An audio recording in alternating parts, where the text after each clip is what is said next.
Welcome to the Midnight Stories Club. Here, we don't chase sleep, we chase shadows. Each night, a tale is shared. Each tale darker than the last. Sit back. Light fades. The stories begin.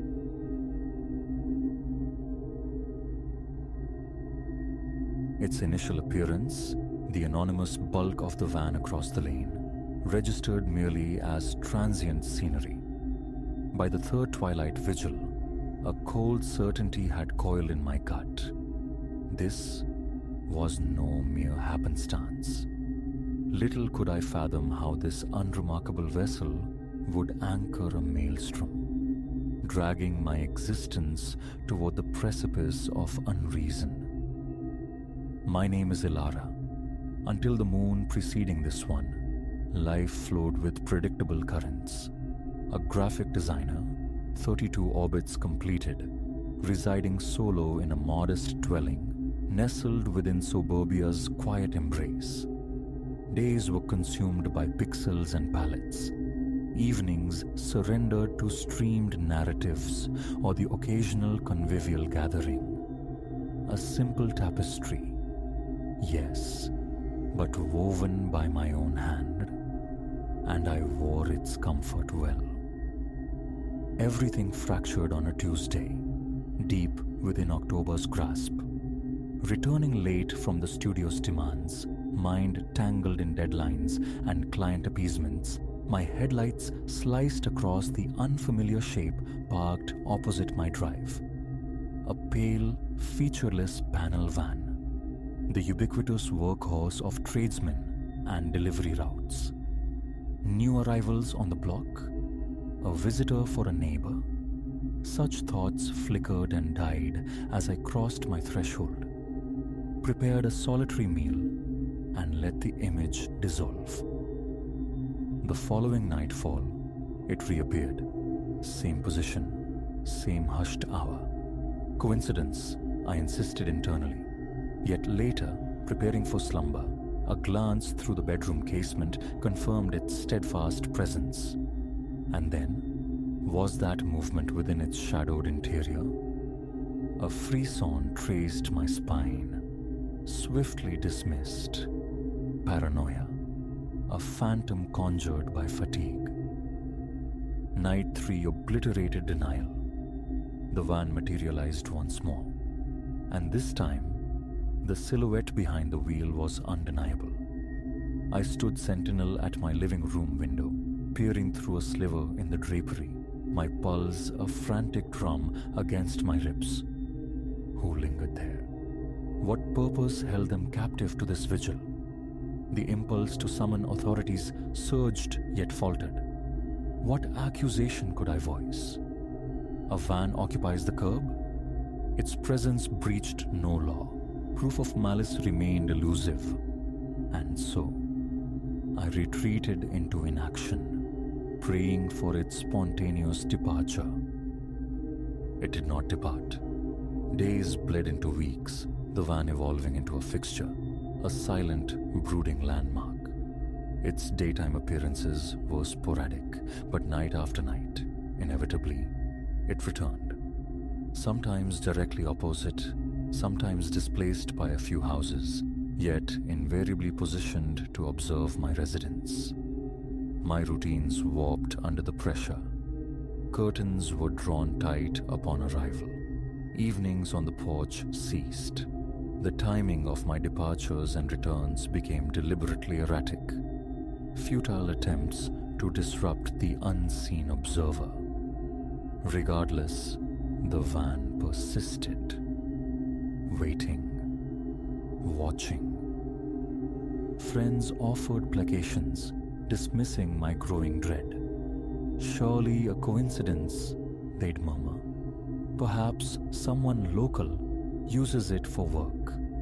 But they hadn't witnessed its subtle repositioning to maintain line of sight when I ventured out for air. They hadn't borne the oppressive weight of scrutiny from unseen eyes. I attempted documentation, capturing its image with my phone, logging arrival and departure times. Futile. It maintained a calculated distance, rendering the license plate illegible. Any approach prompted its immediate, unhurried withdrawal, only for it to reclaim its post later. The unyielding tension exacted its toll. Sleep became a shallow pool I couldn't sink into, startled awake by every nocturnal creak. Bruised crescents bloomed beneath my eyes. My professional focus fractured. A brittle irritability surfaced, sharp words escaping toward friends and colleagues over trivialities. One night, nearly 3 weeks into this siege of nerves, my endurance shattered. It was nearing 2 in the morning, the familiar landscape of wakefulness stretching before me. Then, distinct and sharp, the slam of a vehicle door. Heart leaping into my throat, I scrambled to the window. The van, closer than ever, parked directly before my dwelling, and a figure was emerging. Panic, cold and absolute, seized me. This was the culmination. Whatever shadowed intent had driven this protracted observation, its moment had arrived. Trembling fingers fumbled with my phone, dialing the emergency number. 911. What is your emergency? The voice was calm, distant. Someone's outside, I whispered, the sound tight, fearful of being overheard. They've been watching my house for weeks. Now they're right here. Mom, can you describe the person? Are they attempting entry? I risked another look. The figure stood static beside the van, gaze fixed upon my house. No, just standing there. Please, send someone. I'm terrified. Understood, Mom. Officers are being dispatched. Stay on the line with me. The ensuing minutes stretched into an eternity. I remained crouched by the window, tracking the motionless silhouette, praying for the sanctuary of flashing lights. When the pulsing strobes of blue and red finally painted the street, relief threatened to buckle my knees. 2 cruisers arrived, officers converging swiftly on the van and its lone occupant. Muffled conversation drifted, indistinct. Presently, an officer approached my door.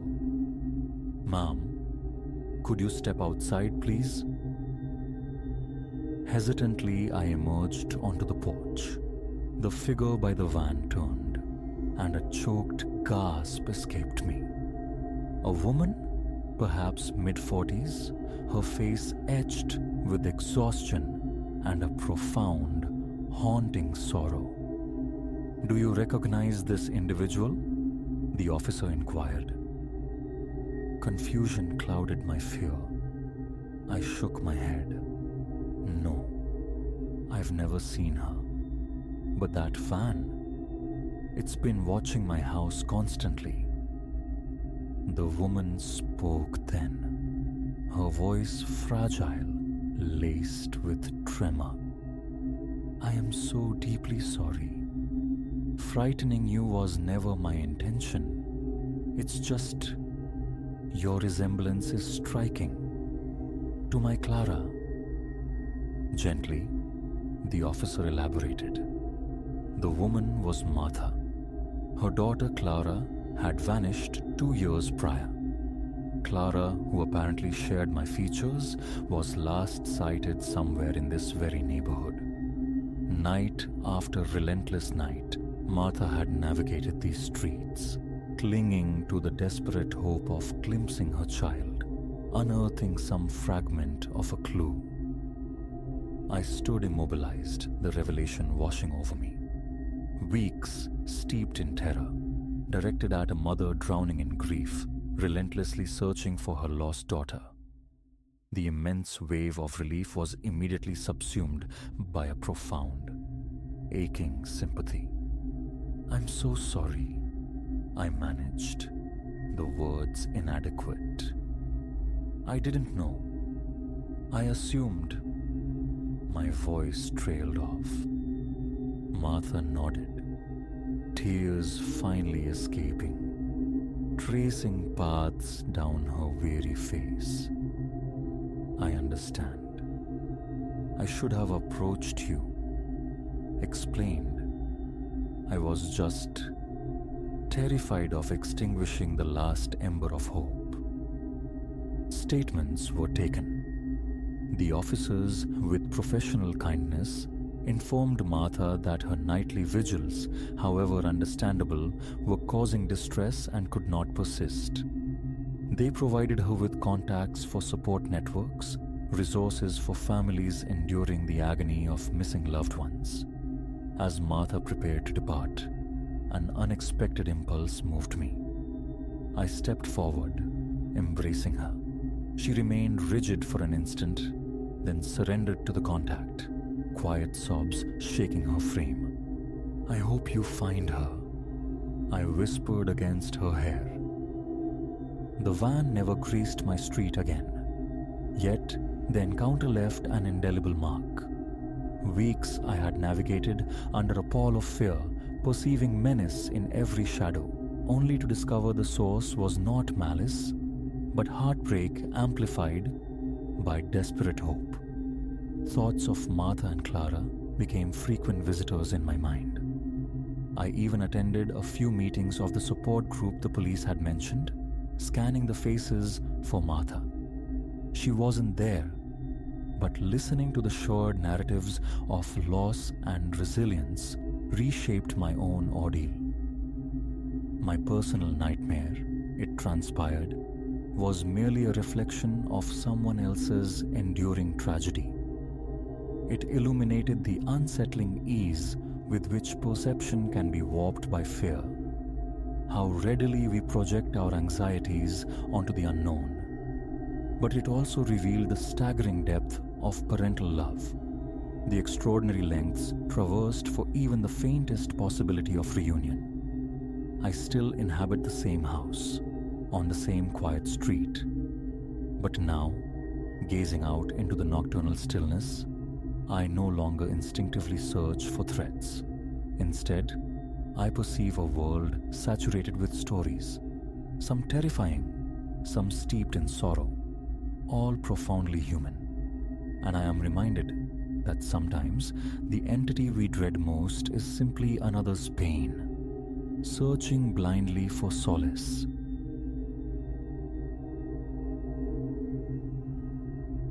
Each dawn demanded the same ritual: the turn of the key in the lock, the satisfying snick, the confirming rattle of the brass knob.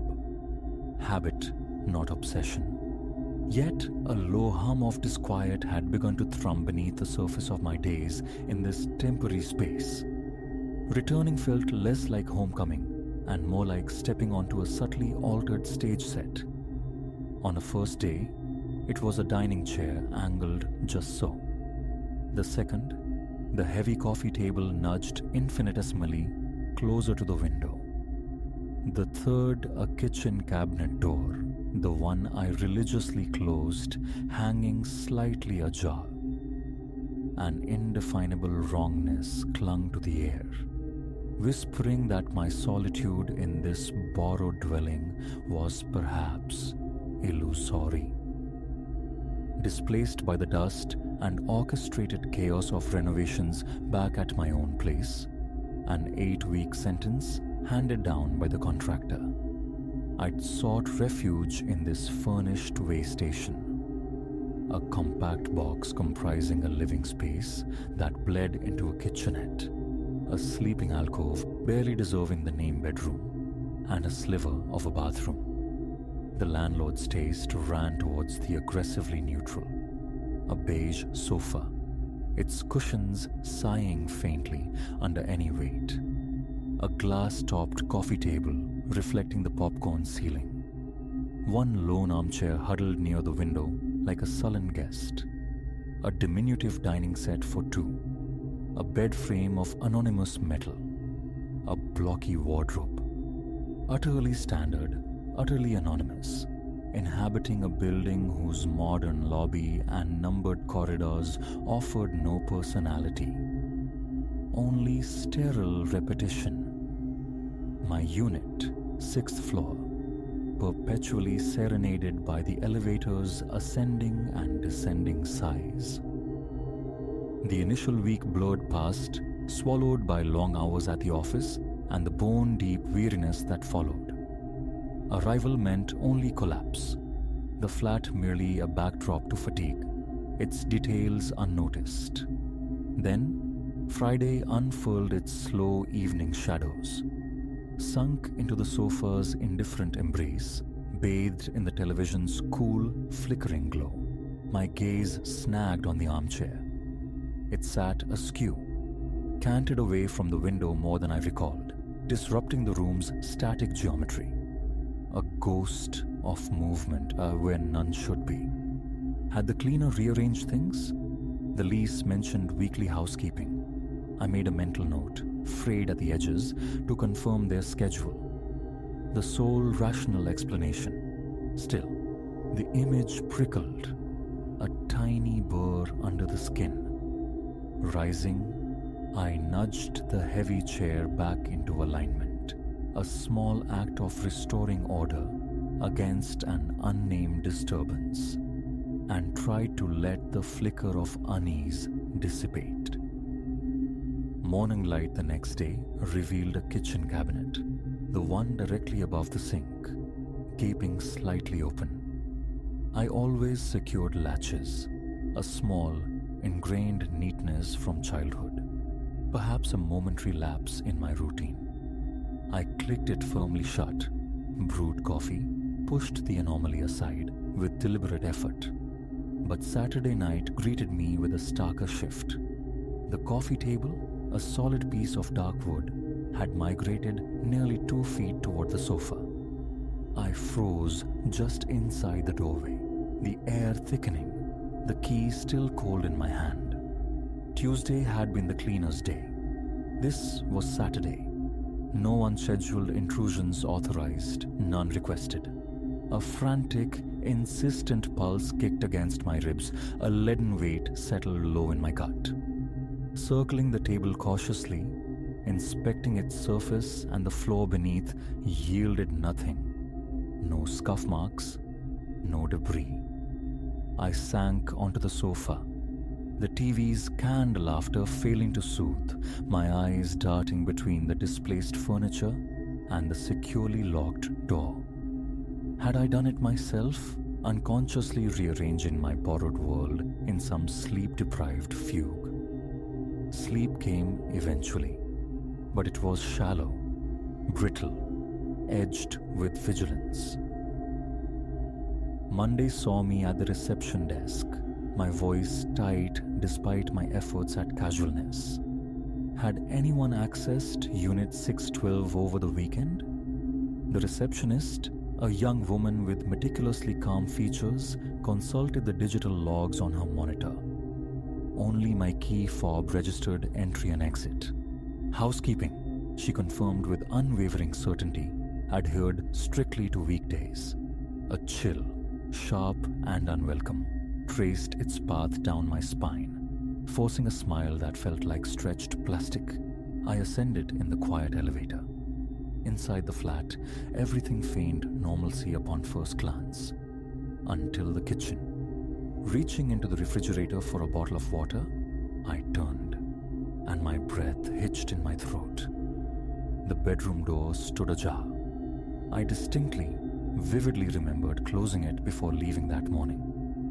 Bottle cold against my palm, I stared into the dim recess.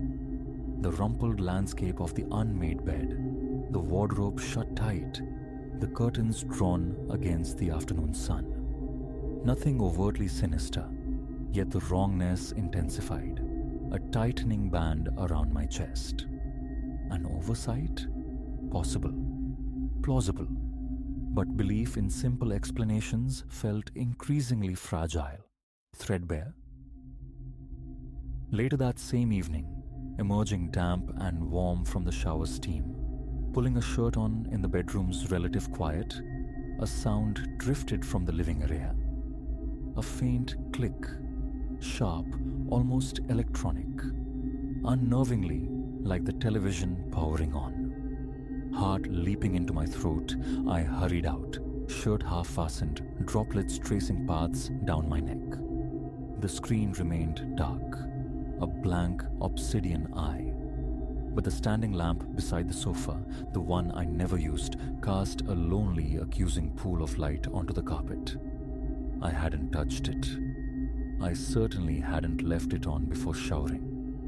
The thrumming in my ears grew louder, a frantic internal drumbeat. Crossing the room, I switched it off, the small click echoing the earlier phantom sound.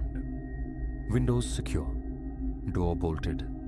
A frantic, almost desperate check of the wardrobe's shadowed interior under the impassive sofa.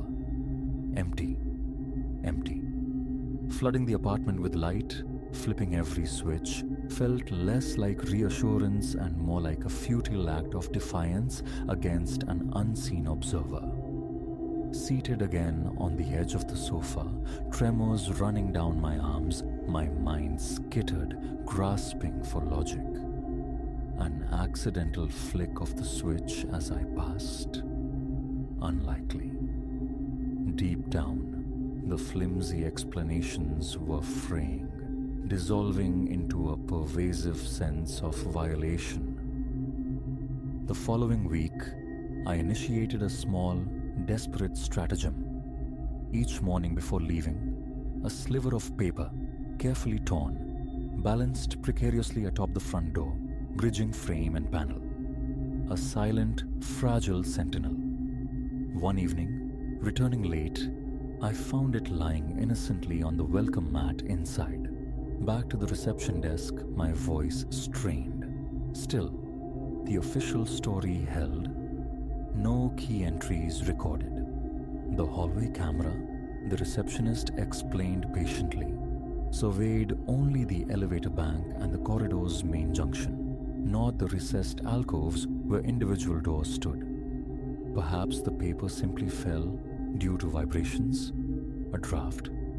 Perhaps entry wasn't made through the conventional means. A hidden access? A forgotten service panel somewhere within these planned walls.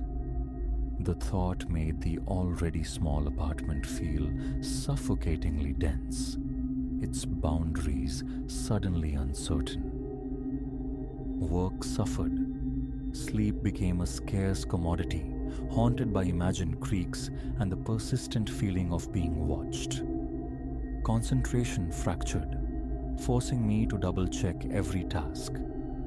Some nights, lying rigid in the dark, I wondered if the presence lingered even while I was home, a silent cohabitant in the shadows. One afternoon, seized by a sudden impulse, I decided to break my routine.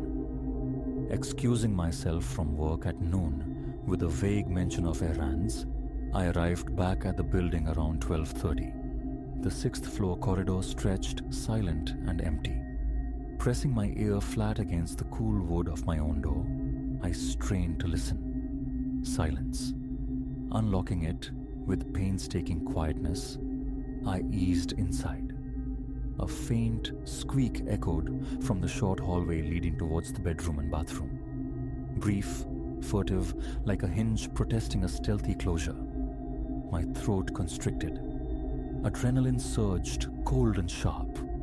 I rushed down the narrow hall. The bathroom door was slightly ajar. Shoving it wide, I flicked on the light. Empty. Stark white tiles, gleaming chrome fixtures, the impassive shower curtain. The bedroom door, too, stood open. I plunged in, eyes scanning rapidly. The wardrobe flung open. Under the bed, nothing but dust motes dancing in the dim light. Drawers pulled out. Empty. No one. My head felt hot, swimming with confusion and rising panic. No sign of forced entry. Nothing obviously disturbed except my own fraying nerves. Yet the sound, had I imagined it? The building settling? Or was I slowly losing my grip? That night, I carried a small foldable metal chair home from the office storeroom. An absurd piece of armor. I positioned it in the hallway outside the bedroom door, facing the bathroom entrance, a silent vigilante's post. Then, wrapped in darkness, phone clutched like a talisman. I waited. Midnight crawled past. Drowsiness descended, thick and heavy. My eyes burned, my neck ached from leaning against the unyielding wall. Around 1 in the morning, a soft thump resonated from the living room. Muffled, indistinct, like something brushing against the sofa or nudging the table. I shot upright, instantly awake, phone's flashlight beam cutting a stark white path. I swept into the living area. Empty. The sofa sat undisturbed. The table remained precisely where I'd left it. But the lamp, the standing lamp by the sofa, glowed softly. Again. I hadn't touched it. Prickles ran across my skin. A slow, methodical search revealed nothing. No one. Back in the hallway, a new detail snagged my attention. The bedroom door, which I had left wide open, was now half closed. A fresh wave of adrenaline washed over me, heart hammering against my ribs. Pushing the door fully open, I swept the flashlight beam across the room. Still empty. Sweat beaded on my temples, trickling downwards. Sleep was now an impossibility. The night stretched before me, endless and menacing. The third week became a blurred ordeal of hypervigilance and exhaustion. At work, I was jumpy, distracted. At home, I attempted to capture evidence, propping my phone on shelves to record. But the battery invariably died before anything conclusive happened. The expense of a proper security camera felt prohibitive, my finances already strained by the ongoing renovations. The thought of breaking the lease surfaced, tempting. But the practicalities, finding another temporary place, the added cost, felt overwhelming. Besides, a stubborn, perhaps foolish part of me needed answers. I couldn't simply walk away from this insidious mystery. Was I fabricating this elaborate haunting out of stress? Or was someone deliberately, subtly tormenting me? One afternoon, stepping out of the elevator onto my floor, I heard it. Distinct movement from the direction of my flat. Footsteps, muffled but undeniable, on the other side of my door. Fumbling with the key, heart pounding, I tried to turn the lock as silently as possible, hoping, praying to catch whoever, whatever, was inside. The moment I pushed the door inward, a sharp squeak emanated from the bedroom area. I didn't hesitate, sprinting down the hall.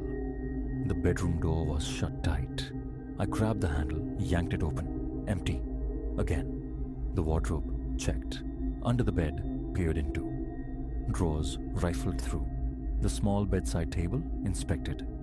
Nothing. My hands trembled uncontrollably. An ache bloomed in my chest, born of pure, unrelenting tension. The bathroom yielded nothing. Back in the living room, the kitchenette, all appeared normal, except for the armchair. It had been moved again, swiveled to face the sofa directly, like an expectant spectator. I couldn't recall leaving it that way. Later that day, another conversation with the receptionist felt like pleading into a void. I described the moving objects, the unsettling regularity. Could a previous tenant possibly retain a key? Impossible, she insisted, though she promised to mention it to management. The locks, she assured me, were changed routinely between occupants. No one else had entered. The logs were immutable. Standing there, facing her professional detachment, a bitter taste filled my mouth. She either thought I was delusional or simply had no answers to offer. I walked away, feeling profoundly, terrifyingly alone with this creeping infestation of my space and sanity. That night demanded a different tactic: precision. I meticulously arranged small objects, my shoes placed heel to wall near the entryway, equidistant. A pen laid perfectly parallel to the edge of the TV stand. The two dining chairs angled at exact 45-degree angles to the table. I documented everything with my phone camera, creating a baseline of objective reality. Then I fled the apartment for 2 hours, nursing a single drink at a nearby bar. The noise and chatter a jarring contrast to the silent tension I'd left behind. Returning around 9, phone in hand, I compared the current state with the earlier photos. One shoe nudged forward by inches. The pen, now skewed diagonally across the stand. My stomach twisted into a cold, hard knot. No sounds, no visible presence. I searched the flat again, my voice tight and shaky as I called out, "Whoever you are, I know you're here. Show yourself." Only the echo answered, bouncing off the impersonal walls. My face burned with a volatile mixture of anger and raw fear. The 4th week commenced under a pall of sheer exhaustion. My manager, noticing my deteriorating focus, gently insisted I take a day off. I barricaded myself in the flat, refusing to leave even for groceries, determined to endure the silence, to witness something definitive. The day passed in watchful stillness until late afternoon. I went to the bathroom, deliberately leaving the door wide open behind me. While washing my hands, concentrating on the mundane sound of running water, a soft click reached my ears. It originated from near the bedroom. Heart seizing, I rushed out, water dripping unheeded from my fingers. The bedroom door was slowly, silently swinging shut. I surged towards it, flung it open, stepped inside, empty, utterly maddeningly empty. The wardrobe door stood closed. I approached it slowly, hand hovering over the handle, breath held captive in my chest. A pause, then a swift, decisive pull. Clothes hung limply inside, nothing behind them. I pulled out the shallow drawers one by one, no space large enough to conceal anything human-sized. Sweat slicked my skin. My breathing came in ragged gasps. I felt ensnared in a bizarre, one-sided game of hide-and-seek, forever seeking a player who refused to be found. The remainder of the day dissolved into restless pacing, obsessive check-in of doors, windows, closets, under furniture. All locked, all secure, offering no clues. That night, I deployed my final defense. Dragging one of the heavy dining chairs across the floor, I wedged its back firmly beneath the bedroom doorknob, creating a physical barricade. I double-checked the bedroom window lock, plugged in my phone, its faint glow a small comfort. Turning off the lights, I lay rigid in bed, straining to hear past the city's low hum filtering through the curtains. Every creak of the building, every distant siren sent a jolt through my system. Sleep felt like a distant shore. I tossed, turned, my mind racing. Sometime around 3 in the morning, exhaustion finally began to claim me, my eyelids drooping with leaden weight. I must have drifted off, briefly submerged in uneasy dreams, only to be wrenched back to consciousness by a dull thud. I sat bolt upright, heart slamming against my ribs with painful force. Flicking on the bedside lamp, my eyes darted to the door. The chair remained wedged tight. The door was still shut. I slid out of bed, crept towards it, pressed my ear against the wood. Faint footsteps, unmistakable, pacing softly in the living room beyond my barricade. I stood frozen, breath caught high in my throat, caught between the terror of confrontation and the certainty of futility. Opening the door felt pointless. It would vanish, dissolve into the inexplicable as always. Yet, remaining trapped behind the door felt unbearable.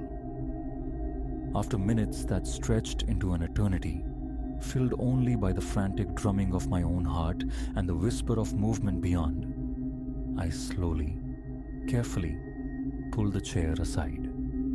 Taking a deep breath, I opened the door. The living room lay steeped in darkness. No one. I flipped on the overhead light, its harsh glare revealing nothing. An empty stage. I scanned every inch, checked behind the sofa, peered into the kitchenette. All calm, all still, except the coffee table. It had shifted again, just an inch, maybe two diagonally. Enough. A silent scream built in my throat. This wasn't stress. This wasn't imagination. This was real and utterly wrong. And I had to escape. The next morning, I stood on the pavement outside my half-finished apartment building, pleading with the contractor. Urgency lent my voice a sharp edge. I needed him to accelerate the timeline, explained there was an untenable situation at the rental. I offered extra payment, whatever it took. He saw the desperation in my eyes and promised to try, aiming for completion within the week. Returning to the sterile flat on the 6th floor felt like entering enemy territory. I began packing, boxing up my few belongings with feverish haste. Each night that followed, I slept fitfully, with every light ablaze. Occasional faint sounds still whispered from the living room or hallway, but I no longer investigated. My focus narrowed to a single point: departure. On my final morning, suitcases waited by the entrance like patient refugees. I took one last, slow walk through the rooms that had become my prison. The armchair, defiant to the last, sat askew, facing the blank wall. The kitchen cabinet door hung slightly open, a final, subtle gesture of defiance. I closed it softly, clicked the lock shut, and walked away without looking back. I never discovered who or what shared that space with me. Was there a hidden crawl space, a forgotten passage I'd overlooked? Did someone possess a skeleton key, bypassing the digital logs? Or had the profound stress of displacement simply frayed the edges of my perception, conjuring phantoms from exhaustion? Even now, settled back into the familiar solidity of my own renovated home, the certainty eludes me. I only know that I fled that anonymous flat and its quiet disturbances, burying the experience deep. Yet, sometimes, late at night, when the house settles with a groan or a floorboard creaks unexpectedly in the hall, the memory surfaces. That chilling sense of unseen observation, of a space subtly, constantly rearranged just beyond the periphery of my vision. The thought that someone, something, might have been there all along, moving silently in the spaces I occupied, hiding just out of sight, still sends a cold ripple across my skin. I double-check the locks, twice, and hope it remains only a memory.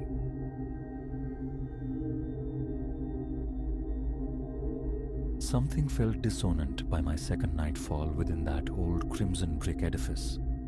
Elara lay cocooned in bed, the day's exertions weighing heavy, when a delicate friction whispered from above.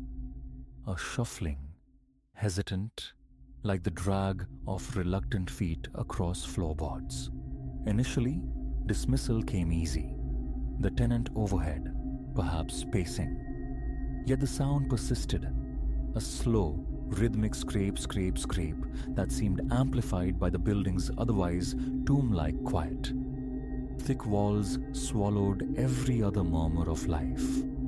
No voices bled through, no flickering television glow, leaving only that unsettling cadence. A tremor of unease feathered along her nerves, but exhaustion won, pulling her under. Morning found the disquiet lingering. Elara resolved, with a knot tightening low in her belly, to investigate should the sound recur. Her apartment occupied the middle tier of the 3-story structure. The uppermost floor held but a single dwelling. Mrs. Albright, the landlady, had mentioned a man residing there during the lease signing, a figure Elara had yet to glimpse. The building possessed the weary dignity of age, its red bricks weathered, its narrow staircase groaning like old bones underfoot. Sallow beige paint peeled in the hallway, illuminated by a solitary overhead bulb that emitted a faint, insectile buzz. Heavy doors punctuated the corridor, their brass knobs stiff and cool to the touch. On her third evening, the shuffling returned. Elara sat bathed in the cool light of her laptop screen. A show paused mid-scene. Head tilted, she listened. That languid scrape traversed the ceiling directly above. Her heart gave a frantic flutter.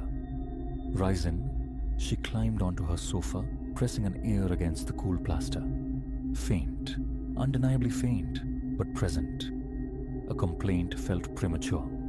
It was barely 9. The noise hardly intrusive, merely peculiar. After an indeterminate time, silence reclaimed the space. Sleep offered escape, though the strange tension remained coiled within her. Days melted together, punctuated by the erratic phantom's return. Sometimes the soft friction greeted her arrival from work. Other times, it nudged her awake near midnight. Always the same signature. Hesitant steps dragging. A pause, then the dragging resumed. No accompanying creak of hinges, no muffled cough, merely the disembodied footfalls. The strangest interlude arrived late one evening. Weariness clung to Elara as she ascended the stairs after 11, the key turning with a metallic sigh in the lock. She stepped inside, the timed hallway light casting long shadows. The heavy door clicked shut with its usual finality. Dropping her bag, shrugging off her coat, kicking away her shoes, the familiar rituals of arrival. Then, footsteps sounded on the stairs, descending from the 3rd floor. The neighbor, she thought, a flicker of curiosity overriding fatigue. Elara pulled her door open again, a greeting forming on her lips. The hallway stretched vacant before her, yet the footsteps persisted, drawing nearer. Her stomach clenched. Rooted in the doorway, she listened, breath held captive. The sound passed directly before her, precisely where a person should have been, the invisible tread continuing its descent toward the ground floor. Silence followed. An icy bloom spread across her skin, her pulse a frantic drum against her ribs. She retreated, bolting the door, pressing her back against the solid wood. Pipes, she reasoned desperately. Some trick of the building's ancient plumbing. But the pipes were typically silent. No groaning radiators or humming conduits disturbed the quiet. Only this. Over the subsequent week, Elara broached the subject with Mrs. Albright. The landlady offered little more than a shrug, claiming no prior complaints. The upstairs tenant, she reiterated, kept to himself, perhaps rearranging belongings. But the sound lacked the clumsy thuds of furniture. It possessed the steady, wearisome gait of a person. Elara also queried Miss Dubois, the woman inhabiting the ground floor. A polite, swift denial was offered. Miss Dubois' smile tight, her reluctance to engage palpable. Elara let it drop. Her attention sharpened towards the hallway's nuances. Specific stair treads protested under her weight, but not all. The overhead light occasionally spasmed. The third-floor apartment door appeared unremarkable. Standard peephole. Innocuous mat. One evening, feeling foolish yet driven, Elara pressed her ear to its wood. Nothing stirred within. A soft rap yielded only silence. Unwilling to push further, apprehension warring with curiosity, she retreated downstairs. Thereafter, the footsteps became a more frequent companion.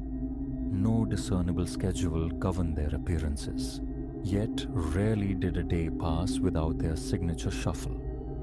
Sometimes they met her at the door around 6. Other times, they materialized near the witching hour, or later still, always that slow dragging measure, reminiscent of someone unable or unwilling to lift their feet. Elara would freeze mid-motion, listening, trying to pinpoint the source, ceiling, hallway, stairs. The sound seemed to drift, yet the pattern remained constant. On Friday night, patience frayed thin. Elara sat at her small kitchen table, mid-sandwich, when the scraping commenced overhead. Resolve hardened. Keys clutched tight. She surged into the hallway and took the stairs, 2 at a time, towards the 3rd floor. A breathless hush filled the building, broken only by the light fixture's low hum. Reaching the landing, she pressed her ear against the silent door. Nothing. Tentatively, heart thudding against her ribs, she tested the knob. Locked. Knockin felt wrong, imbued with a sudden, nameless dread. She descended back to the 2nd floor, pausing on the landing. The air felt unnaturally cold. Her own breathing sounded harsh in the stillness. Goose flesh prickled her arms. Silence. A profound, waiting silence, as if the building itself held its breath.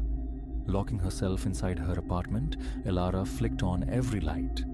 The small space, living area, flowing into a cramped kitchen, a short passage, bath, bedroom, felt suddenly inadequate. Off-white walls seemed to close in. Through the aged blinds covering the living room window, streetlights cast fragmented patterns. She stood uncertainly for long minutes before sinking onto the couch, switching on the television, seeking solace in its low murmur. But her ears remained tuned, vigilant. A tightness constricted her chest. Her gaze kept darting towards the locked front door. Hours later, as sleep beckoned, the footsteps returned. This time, they originated outside in the hallway, slow steps ascending the staircase. A glacial dread seized her. Elara crept to her apartment door, listening intently. The steps reached her landing, paused directly outside. She stopped breathing, palms slick against the cool metal of the deadbolt. Then they resumed their journey, climbing towards the 3rd floor. No voice, no fleeting shadow beneath the door, no tangible presence. A shiver traced its path down her spine. The urge to wrench the door open warred with a paralyzing tension. After a minute, steeped in silence, she quietly turned the deadbolt, waited another minute, then pressed her ear to the wood once more. Nothing. quietude had returned. The following morning brought exhaustion. Elara decided on a vigil. She retrieved a small folding chair and positioned it near her door in the hallway that evening. For nearly an hour, she sat, pretending to read on her phone, eyes flicking upwards toward the stairs. No one appeared.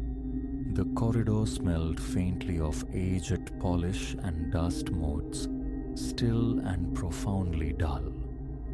Feeling foolish yet frustrated, she retreated inside. Later, around 10, they began again, this time seemingly starting from the ground floor, working their way upwards. Scrape, pause, scrape, pause. Her body went rigid. Phone in hand, she eased her door open a mere crack.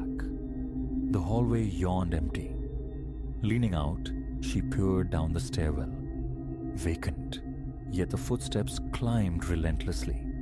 They reached a second-floor landing, stopping just beyond her sliver of visibility. The air felt thick, charged. She stood frozen, the phone screen casting a pale glow on her hand. Then, the steps continued their ascent, moving up the final flight towards the third floor. Once they reached the summit, absolute silence fell. Elara tiptoed back inside, secured the lock, and collapsed onto her couch, legs feeling like fragile glass. The emptiness of the hallway haunted her. No one there, yet the steps possessed undeniable weight, coaxing faint protests from the old floorboards. A chill wrapped around her arms. She stared at her locked door, mind racing, seeking purchase on logic that continually slipped away. She tried asking around once more. A knock on Miss Dubois' door yielded only a sliver of opening, the woman's eyes wide. Nothing to report, she insisted, her voice hushed. Did anyone else frequent the stairs? A quick shake of the head. The top apartment was rented, yes, but the tenant was seldom seen. Something mumbled about old buildings and unsurprising noises before the door clicked shut, leaving Elara alone in the sallow light. A week bled into the next, the situation unchanged. Daily, at least once, the shuffling manifested, circling overhead, ascending, descending. Sometimes Elara flung her door open a breath too late. Other times she caught the sound in progress, only to be met by the vacant corridor. Mrs. Albright remained impassive. Without proof of tangible disturbance, her hands were tied. A maintenance check confirmed no leaky pipes, no structural anomalies. Nothing. One night, fueled by a surge of desperate courage, Elara resolved to confront the source head-on. She waited by her door, ear pressed to the wood. An hour of silence stretched thin. Then, near midnight, they began. Upstairs, directly above, across the ceiling, then descending the stairs. The instant the sound should have been passing her threshold, she yanked the door wide. Emptiness greeted her, but the invisible procession continued, the scraping steps heading down towards the first floor. Elara leaned over the railing, gaze fixed below, nothing visible. The echo of descent filled the narrow space, yet no figure cast a shadow, no form moved through the air. Her mouth went dry, her arms prickled. Seconds later, the sound faded entirely on the ground floor below. Heart hammering as if she'd run a race, Elara slammed her door and threw the bolt. From that point, a constant thrumming anxiety became her baseline. Sleep fragmented. Every creak, every settling sigh of the old building made her jump. The tension in her chest became a permanent resident. Work suffered, her focus fractured by obsessive replays of those phantom footfalls. Coming home meant bracing herself at the threshold, listening. Some nights offered respite, blessed quiet. Others brought the shuffling chorus multiple times. She'd open her door, staring into the dim hallway, willing her eyes or ears to confess a trick. But the slight vibration under her own feet when the steps passed near confirmed their unsettling reality. So real, yet utterly unseen. It's been weeks now. Nothing has shifted. Sometimes, feeling desperate, Ilara speaks into the perceived presence. Hello? She'll call out softly. Is someone there?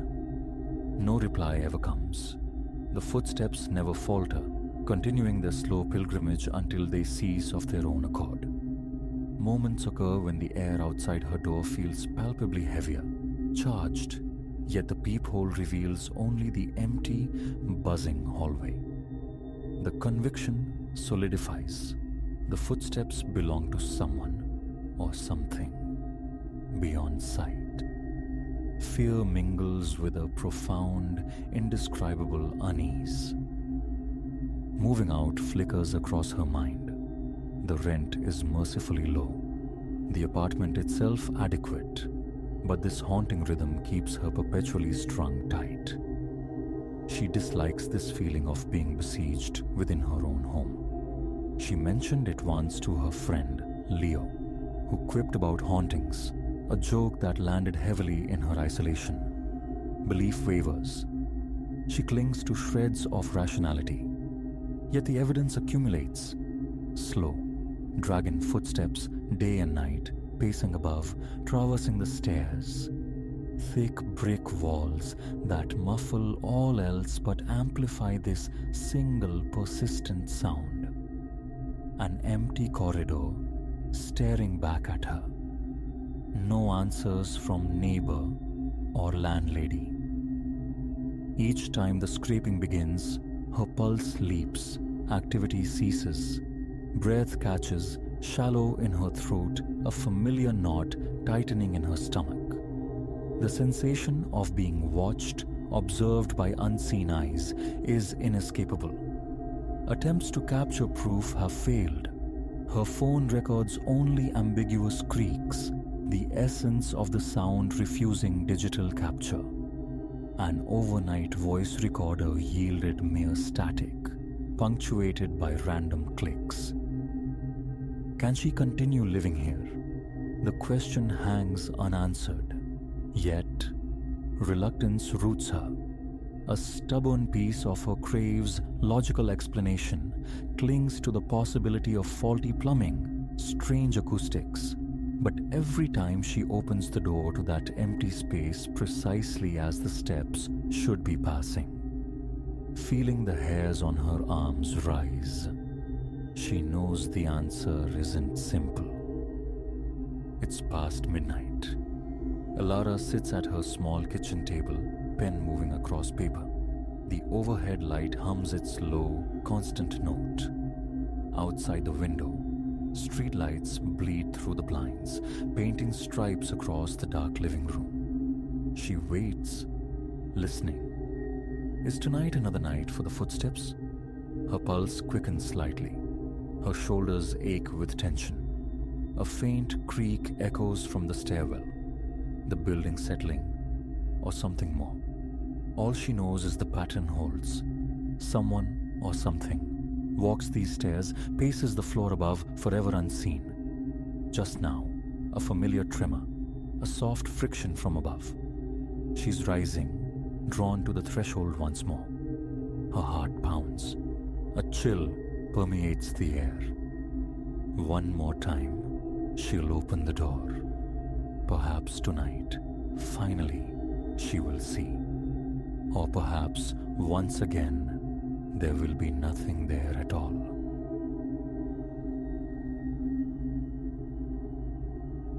Cerulean fire ignited in lupine eyes under the moon's cold gaze. Their chorus of snarls, a dissonant chord, tearing through the sylvan quietude. My name is Dr. Aris Thorne, a student of the wild, Yet years this deciphering nature's script left me illiterate before this spectacle. That ignorance was a threshold I see now, leading not to understanding, but to a chasm of terror yawning beyond sanity's edge. Months I had shadowed this canid enigma, captivated by their aberrant synchronicity. A pack moving less like beasts and more like a phalanx, their hunts executed with chilling, tactical grace.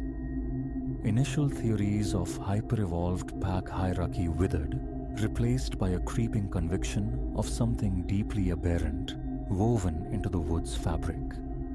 That night found me nestled in a small clearing's embrace. Camera poised, field journal open, beneath a moon bleeding argent luminescence onto the forest floor. Shadows stretched, elongated into grasping fingers, twitching with phantom animation. Stillness had cramped my limbs for hours when the first ululation began. A tremor beneath hearing, swelling into a keening shriek that grated bone on bone. Voice layered upon voice, an impossible harmony that made the atmosphere thrum. Then, abrupt cessation. Silence crashed down absolute, swallowing even the cricket's chirp, the owl's query. The wood's entire seemed frozen mid-inhale, poised on a precipice of dreadful anticipation. And then they materialized. Phantoms poured from the umbra, their passage unnervingly silent, a liquid ballet of coordinated menace that iced my veins. Yet it was their gaze that truly unmanned me. Not the familiar yellow-green glint of Tapeta lucida, but twin vortexes of incandescent azure, pulsing with a cold, manufactured light. My camera lifted, hands betraying me with their tremor, a desperate instinct to capture the impossible. Through the lens, however, focus blurred past the wolves to the deeper shade between sentinel pines. A silhouette stood there, humanoid, yet utterly alien in its elongation, its gauntness, a subtle geometry of wrongness that screamed against nature's laws. Its attention was fixed solely, terribly, upon me. Raw panic detonated within my chest. Scientific detachment vaporized. Equipment forgotten. Stealth abandoned. The imperative was simple. Flee. Warn. Someone. But turning, I found egress denied. A wolf stood sentinel, barring my retreat. Close now, the creature's perversion was stark. Its pelt, ragged and sparse, revealed glimpses of something incongruous beneath. The dull sheen of articulated metal, and the eyes. Dear God, those impossible blue eyes held no animal warmth, only the vacant depth of stars, a chilling, calculating sentience utterly divorced from the terrestrial. Retreating inch by agonizant inch, my pulse a frantic drum against my ribs. I felt the wolf mirroring my every move, a silent shepherd guiding me back towards the clearing, towards the waiting anomaly. Then, my heel caught. I pitched backward, the impact expelling the air from my lungs in a ragged gasp. Vision swimming, I looked down. A root, thick and knotted, had snared my ankle. But no earthly root behaved like this. It throbbed with the same cerulean luminescence as the wolf's eyes. And even as I watched, paralyzed by disbelief, it began to writhe, a living vine coiling with smooth, inexorable purpose around my calf. I fought, a desperate, flailing struggle against the impossible. The root constricted, unyielding. More tendrils erupted from the loam, serpentine and cold, binding my arms, my torso, drawing me down. The scent of rich, damp earth filled my nostrils, its taste coating my tongue as a choked scream tore from my throat. I was being consumed, absorbed into the very soil. Then, stillness. The pressure eased, the luminous vines retracting silently into the ground below. I lay gasping, trembling uncontrollably, adrift in terror. A shadow eclipsed the moonlight. Above me towered the figure, its outline indistinct, seeming to ripple like heat haze. An arm extended, impossibly long, fingers like sharpened twigs. What are you? The question scraped past my lips, dry and thin. The entity inclined its head, a gesture fluid beyond biology.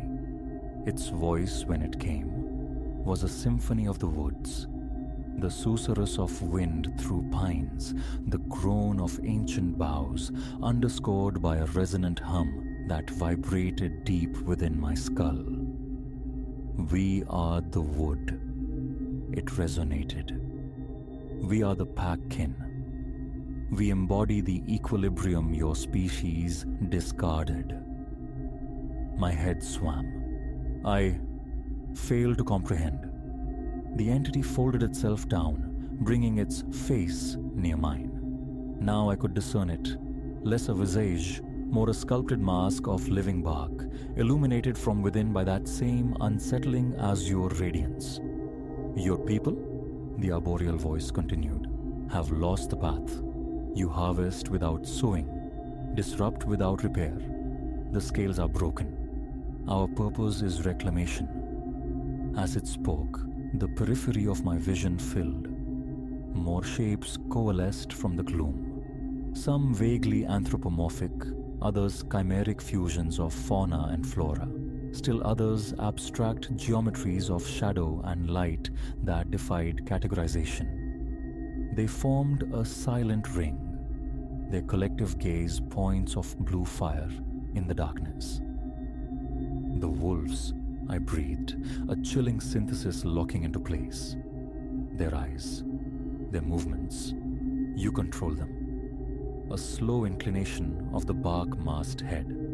They are our conduits, our senses in the world you encroach upon. Through them, we perceive. Through them, we exert influence. And soon, through them, we shall repossess. The pack's uncanny discipline, the alien focus, it slotted into a terrifying, coherent nightmare. Your intentions? I whispered, the question thick with foreboding. The entity straightened, looming once more. We shall instruct humankind in forgotten hierarchies, and you, seeker of knowledge, the voice resonated, chillingly intimate, you shall be our herald. Before denial could form, a hand, cool, textured like rough bark, pressed against my brow. Agony erupted behind my eyes, incandescent. An alien consciousness surged inward, a torrential presence forcing its way into the sanctum of my thoughts. Visions flooded me. Primeval forests untouched by steel, cryptic rites enacted under cycles of forgotten moons, spectral wolves racing across landscapes untroubled by time, and underpinning all, the insistent thrum of that cobalt light, a siren call demanding surrender, promising dissolution into its vast, unknowable awareness. I battled the intrusion, anchoring myself to memories, to reason, to the very concept of Aris Thorn. Yet it was like damming a tsunami with bare hands.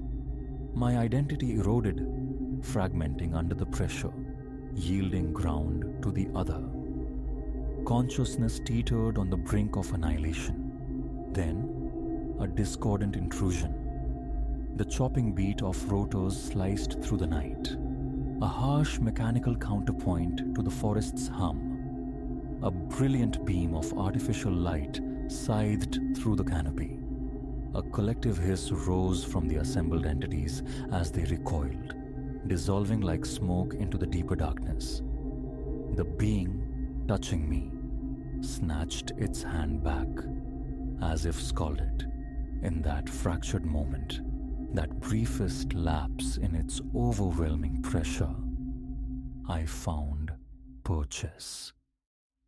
With a surge of desperate defiance, a silent psychic shriek, I expelled the alien presence.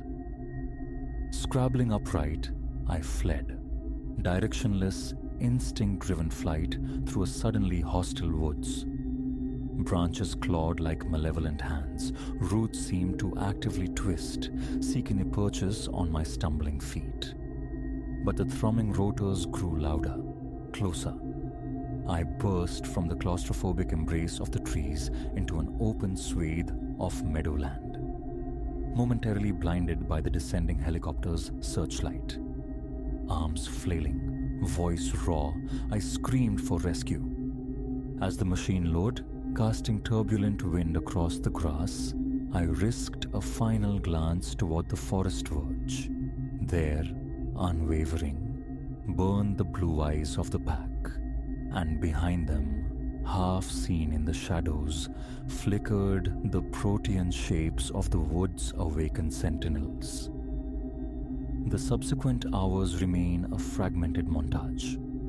The jarring lift into the sky, the sterile quiet of a hospital ward, diagnoses of exposure, dehydration, mundane explanations for an encounter that shattered reality.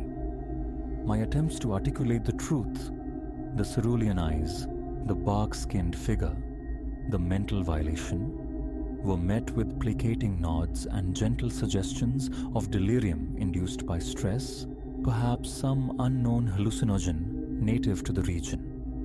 Their dismissal cannot erase the imprint. Here, in this antiseptic room, as dawn paints the distant ridgeline in hues of rose and gold, the certainty remains. It is not concluded. The ancient wood stirs from aeons of slumber, sentient in a way our modern world has forgotten, and it harbors resentment.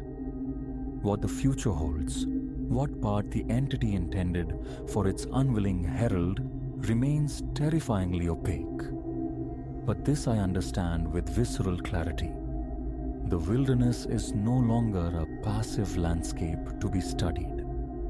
Look too deeply into its shadowed heart, and you may find something ancient, powerful, and possessed of its own inscrutable designs, gazing back.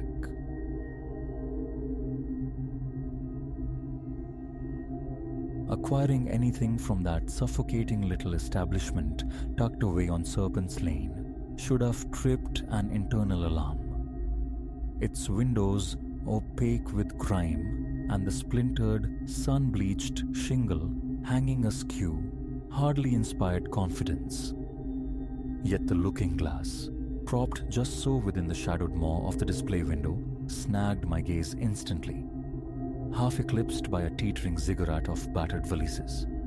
Motion ceased. I pressed close to the clouded pane. The frame, a deep, almost black rosewood, writhed with complex, interlocking geometries that seemed to pull vision itself into the depths. The silvered surface possessed that subtle undulation common to antique glass, warping reflections just enough to lend them an unsettling artistry. A void yawned on my living room wall, and this artifact felt predestined to fill it. The antiquated chime above the door shivered as I entered. An olfactory assault followed. Desiccated wood, the brittle scent of decaying paper, and an undercurrent of something else, elusive and vaguely organic. The shop was a choked corridor, barely navigable between mountains of forgotten things. From behind a towering armoire, the proprietor emerged, meticulously wiping his palms on a rag. He was ancient, perhaps past 80, peering through spectacles thick as bottle bottoms, his scalp showing pink beneath sparse, silvered hair. The glass in the window, I indicated. Its price? He squinted toward it, then appraised me. 900. A disbelieving bark escaped me. For that relic? Surely not. 850, he countered, tone devoid of inflection. 19th century. The carving is masterwork. A brief, tense negotiation ensued, culminating at 700, a sum exceeding my intentions, yet an inexplicable compulsion for barred retreat. The old man assisted me, maneuvering the mirror to my vehicle with a startling, almost reverent delicacy that belied his frail appearance. Best keep it draped when idle, he murmured as we angled it into the boot. Direct sun degrades the finish. I offered a distracted nod, my mind already arranging the geometry of my flat, picturing the wall opposite the sofa, envisioning how the mirror might capture and amplify the daylight, lending the room an illusion of spaciousness.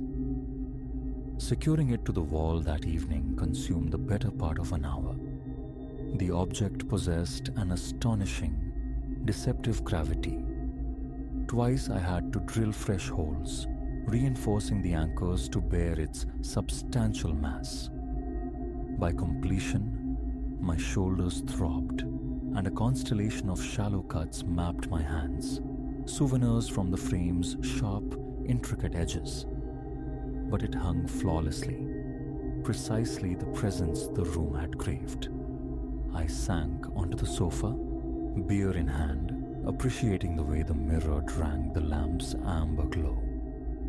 The frame's labyrinthine carvings threw peculiar, dancing shadows, while the glass's subtle warp transformed the reflected room into something akin to an impressionist canvas. It was then I registered the first anomaly, a mere tremor at the periphery of the reflected scene, suggestive of swift passage. My head snapped around. Nothing naturally, just the vacant stillness of my living room, precisely as it ought to be. Another swallow of beer. I attributed it to fatigue, the play of light and shadow. The subsequent days unfolded with unremarkable rhythm. Work, commute, television, the familiar cadence of solitude. The mirror settled into its role as mere decor. Occasionally, my own image intercepted in passing would prompt a minor adjustment, a straightening of the spine, a smoothing of hair, nothing more. Until Wednesday evening, I lounged again on the sofa, the flicker of a football match a half-regarded backdrop to the endless scroll on my phone. Movement again, within the silvered rectangle, sharper this time, a definite silhouette, human-scaled, traversing the reflected space from edge to edge. My head whipped round with a violence that cracked vertebrae. Emptiness. The flat remained undisturbed. A frantic pulse hammered against my ribs. I rose, methodically searching every room, the bathroom, the closets, though the certainty of my solitude was absolute. Doors secured, windows latched, nothing amiss. Returning to the living room, I stood transfixed before the mirror, scrutinizing my own likeness and the familiar chamber captured behind me. All appeared ordinary, save for the slight, watery distortion inherent in the antique glass. I nearly surrendered to the comforting explanation of hallucination. Nearly. But the phenomenon recurred the following night, and the one after. Always from the sofa's vantage point, always sensed obliquely. Umbral forms gliding through the reflected background. Sometimes solitary, sometimes in pairs or trios, never submitting to direct gaze, vanishing the instant focus shifted, manifesting only in the treacherous realm of peripheral sight. I began compiling observations, seeking logic in the illogical. The apparitions favored the hours between 9 p.m. and the stroke of midnight. They preferred the ambiguity of low illumination. They were utterly silent, and they seemed emboldened. A week after its installation, absorbed in a novel, I detected one of the forms halt mid-transit within the frame. Just stopped, motionless. I compelled myself to maintain focus on the printed page, my heart a frantic drum against my ribs. Sidelong, I perceived it. A tenebrous, man-shaped void, standing perfectly still within the reflection. It lingered for an eternity, compressed into minutes. When the tension became unbearable and I finally lifted my eyes, it had dissolved. Sleep became a fraught, shallow affair. Every creak of the floorboards, every sigh of the building settling, sent jolts of adrenaline through me. The notion, a spectral mirror, felt ludicrous, the stuff of cheap thrillers, yet the evidence of my own senses was irrefutable. The figures gained definition, their movements acquiring a disturbing intentionality. No longer merely passing through, they now seemed to linger, to observe. At times, glimpsed fleetingly, one would appear oriented towards my reflection, a silent, watching presence. One night, desperation led me to shroud the mirror beneath a bedsheet. The visual intrusions ceased, but a faint, persistent rustling emanated from behind the fabric, despite the room's utter stillness, the absence of any draft. When, after 3 days of strained silence, I summoned the nerve to unveil it, the glass seemed subtly altered, imbued with a deeper, more profound darkness, as if it had absorbed the very obscurity it concealed. A call to the antique shop met only the sterile pulse of a disconnected line. A drive down Serpent's Lane confirmed my fears. The windows were blinded with brown paper, a stark "For Rent" placard affixed to the door. The proprietor had vanished, taking with him any clue to the mirror's provenance. The digital ether offered no solace. Countless tales of haunted glass surfaced, but none resonated. They felt like transparent fictions, lacking the specific chilling character of my own experience. Searches for mirrors bearing similar frames, those unsettling geometric carvings, yielded nothing. Last night marked a new nadir. Drifting in the twilight between waking and sleep on the sofa, some instinct prized my eyelids open. There, in the mirror's depths, a presence stood directly behind my reflected self. Taller than the others, darker, possessing a frightening solidity. My own image remained sharp, but this entity behind it was a tear in reality, a man-shaped negation of light. Paralysis seized me, breath hitched in my throat. The figure lifted something analogous to an arm, extending it towards my reflection's shoulder. Simultaneously, I felt it, an invasive, localized coldness pressing against my own shoulder, like glacial fingers through the fabric of my shirt. My throat constricted. The room began to tilt and swim. Then, salvation arrived in the shrill summons of my mobile phone, shattering the terrifying tableau. The figure evaporated. I scrambled upright, gasping, heart threatening to implode. It was Chloe, my sister, inquiring about weekend arrangements. Never had circuitry and signal seemed so miraculous.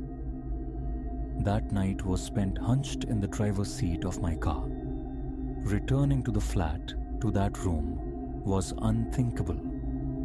This morning, I feigned illness to avoid work and contemplated removal strategies.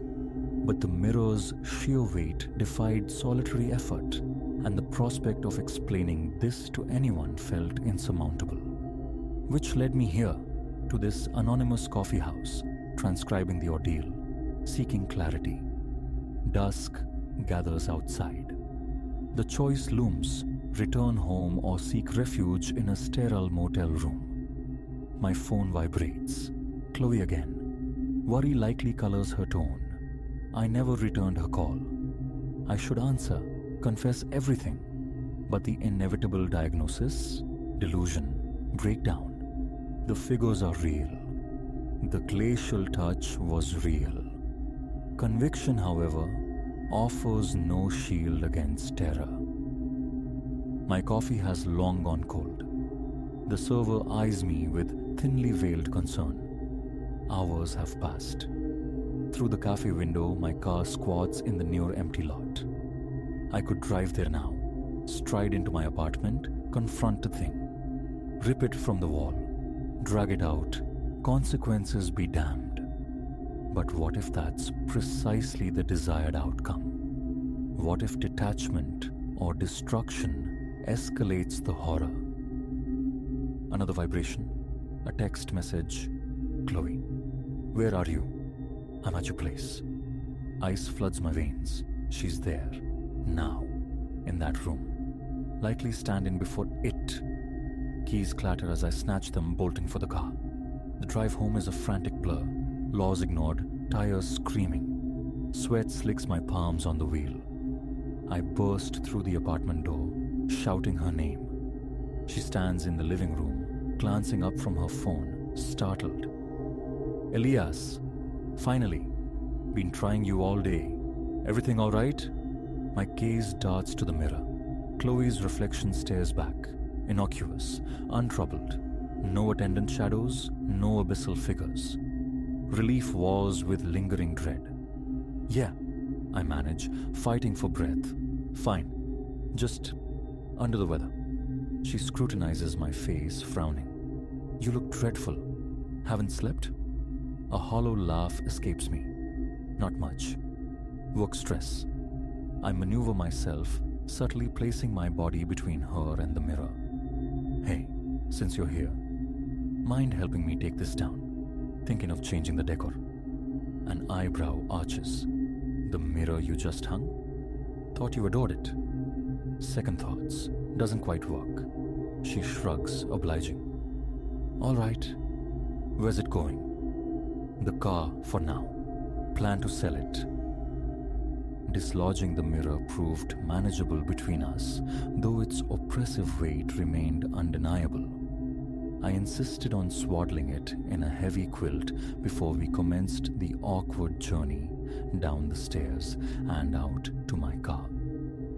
Chloe shot me questioning glances but offered no protest. Seriously, Elias, are you okay? She asked as the boot lid slammed shut. You're acting very strange. I forced a reassuring nod. Just exhausted.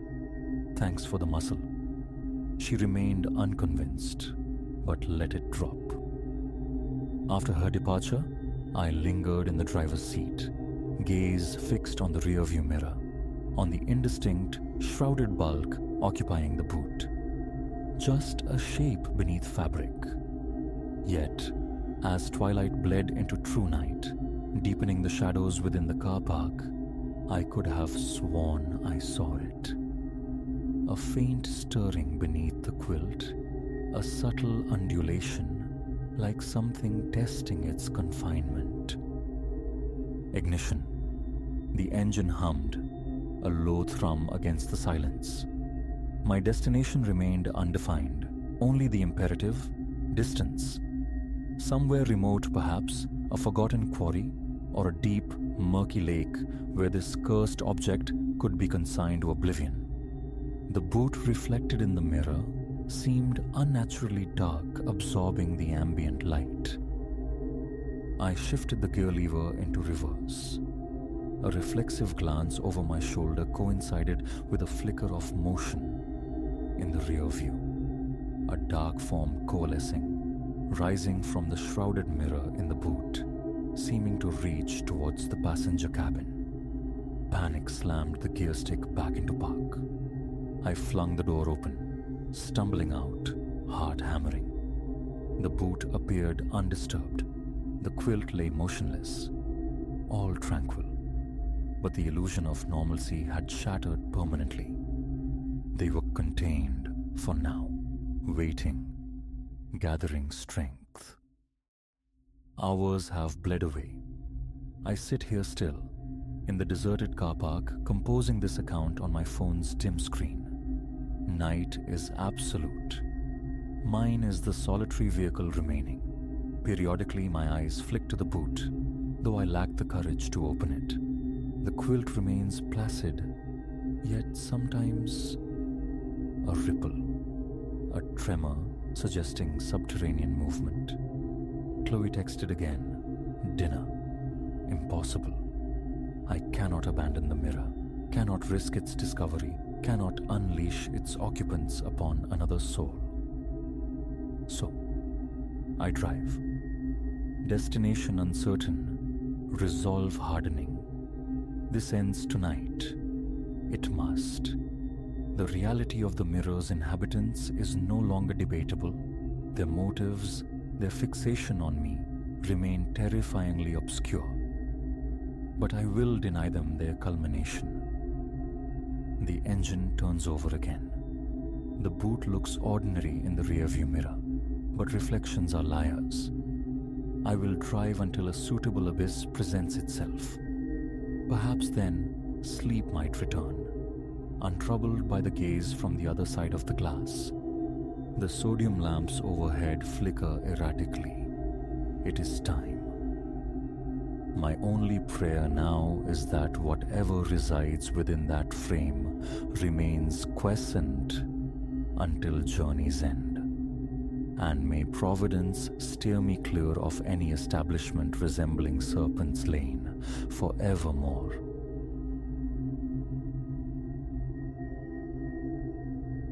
Dawn arrived not with light, but with a constriction around Elias's ribs.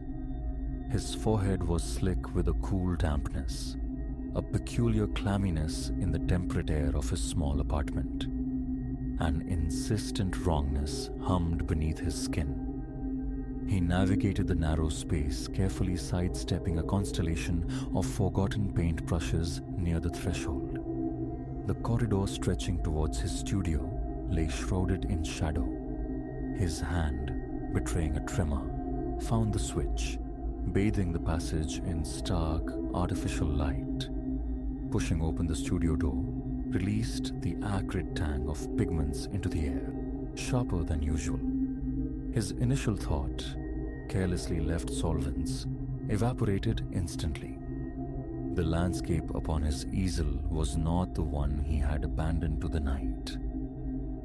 He stood transfixed, his eyes feeling parched and gritty. A few rapid blinks failed to dispel the illusion, the persistent alteration on the canvas. This was not the composition he recalled meticulously crafting before sleep claimed him. A queasy fluttering began deep in his stomach, his throat constricted, tightening around an unspoken question. Landscapes were Elias's refuge, had been for a decade. Serene coastlines, tranquil forests rendered in oil.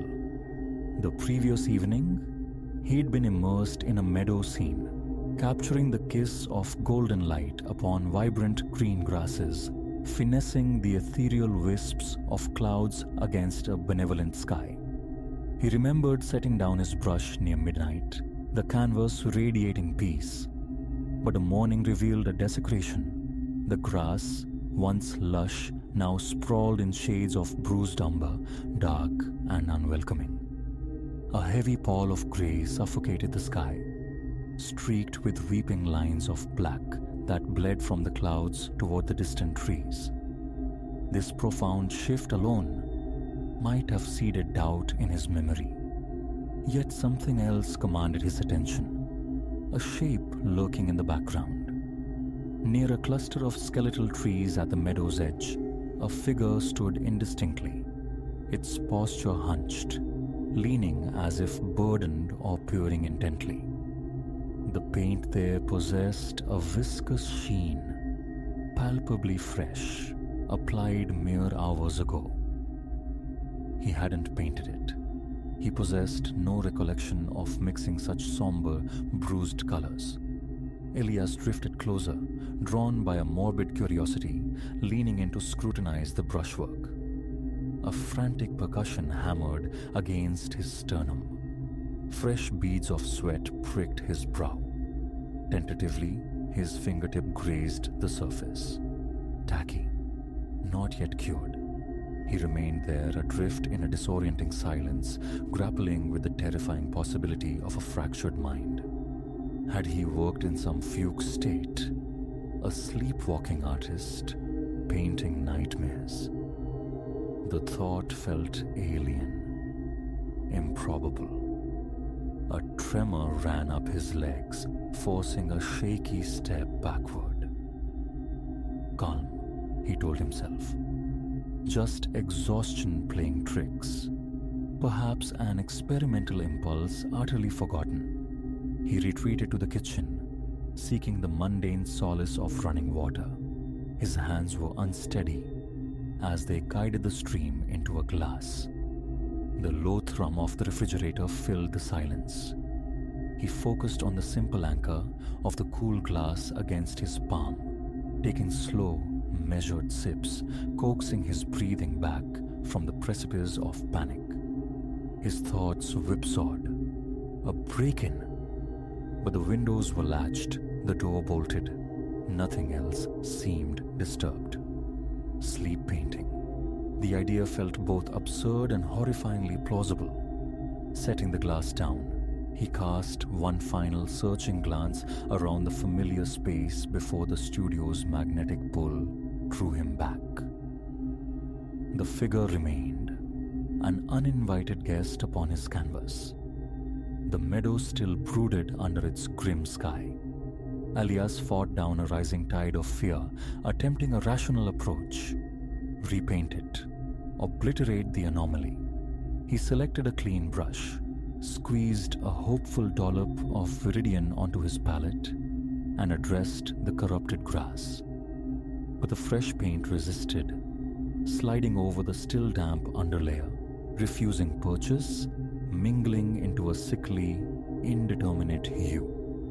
Several frustrated attempts yielded only muddy confusion. Defeated for the moment, he stared at the distant shape, a profound unease settling within him. He abandoned the painting for the day, retreating to smaller sketches and watercolors in another corner, seeking refuge in familiar motions, trying to soothe the raw edge of his nerves. That night became a ritual of security. Every window latch double-checked, the deadbolt on the door tested twice. He even introduced a small, battery-operated motion sensor light, positioning its plastic eye towards the easel. A flimsy sentinel against what?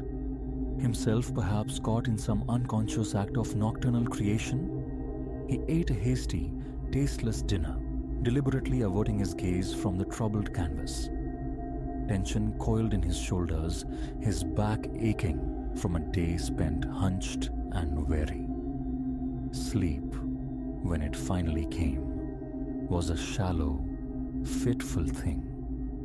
He surfaced several times, eyes darting through the oppressive darkness. The motion sensor remained stubbornly inactive. Morning. He approached the studio door, his heart already a frantic drum against his ribs. The scent of fresh paint struck him immediately upon opening it, stronger this time, almost cloying. His gaze locked onto the easel. The sky had darkened further, pregnant with an impending storm, and the figure near the trees, it had advanced. Undeniably closer, perhaps 5 or 6 paces nearer the foreground. A faint, ambiguous suggestion of something else hovered further back, barely discernible. A chill traced its path down his spine. His arms prickled. He glanced at the motion sensor.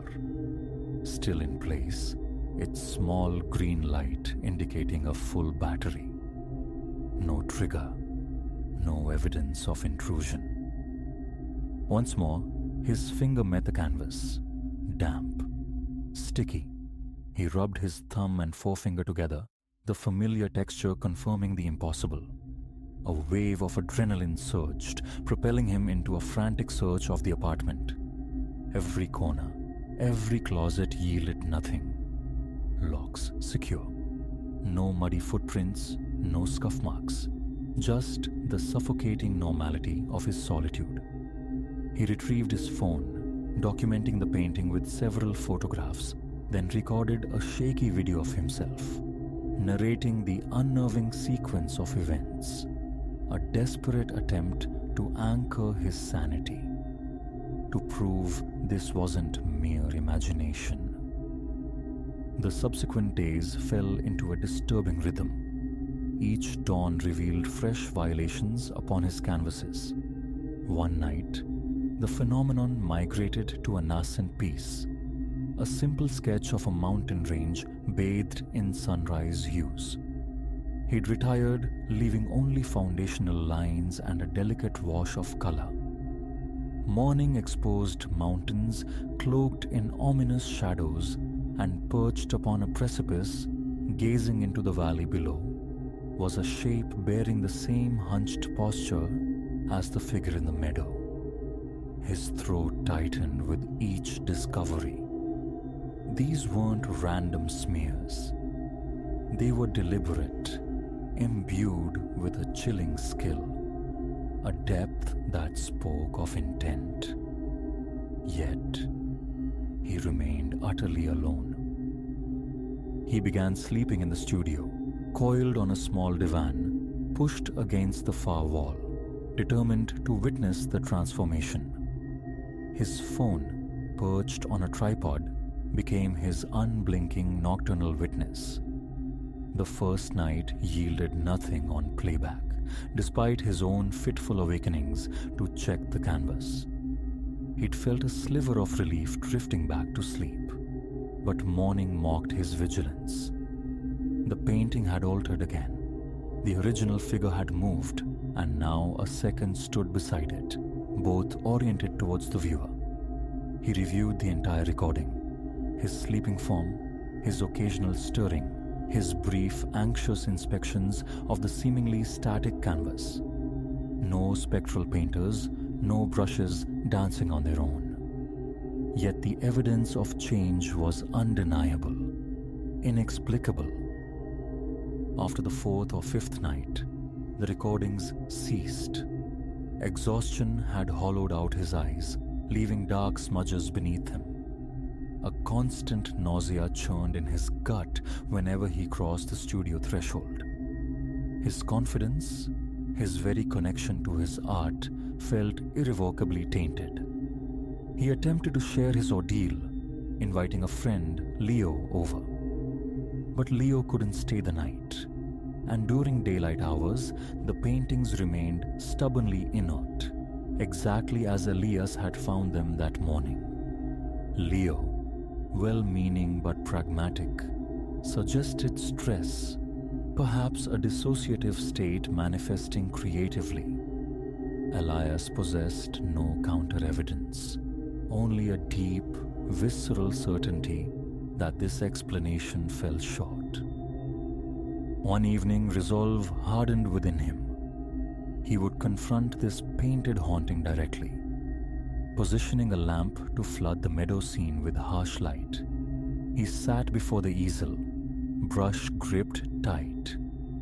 He would reclaim his canvas. Methodically, he began layering thick strokes of umber and green over the encroaching figures, striving to restore the original tree line, to banish the unsettling silhouettes. His chest felt painfully tight. The cloying smell of linseed oil and turpentine hung heavy. An hour passed in intense concentration. He had almost succeeded, the figures nearly obliterated beneath a muddy, turbulent surface. Wiping sweat from his brow, he leaned back. Messy, yes, but the disturbing presence was gone. a fragile sense of victory flickered. He dragged a folding chair into the studio, settling in to face the painting, resolved to maintain an all-night vigil. An energy drink, cool and metallic, became his companion. The chair's unforgiving structure pressed into his back, but he ignored the discomfort. As midnight bled into the early hours, the apartment's profound quiet amplified his fatigue. No city hum, no neighborly stirrings. He stretched, tapped his foot, blinked furiously against the drooping eyelids. Around 2, consciousness began to fray. He succumbed, slumping into a shallow, uneasy doze. 3:17 a.m. His phone screen glowed accusingly. He jerked awake, neck screaming in protest, back locked in an awkward curve. His gaze snapped to the painting. Ice flooded his veins. The thick, wet paint he'd so painstakingly applied to cover the figures had vanished, absorbed or rust.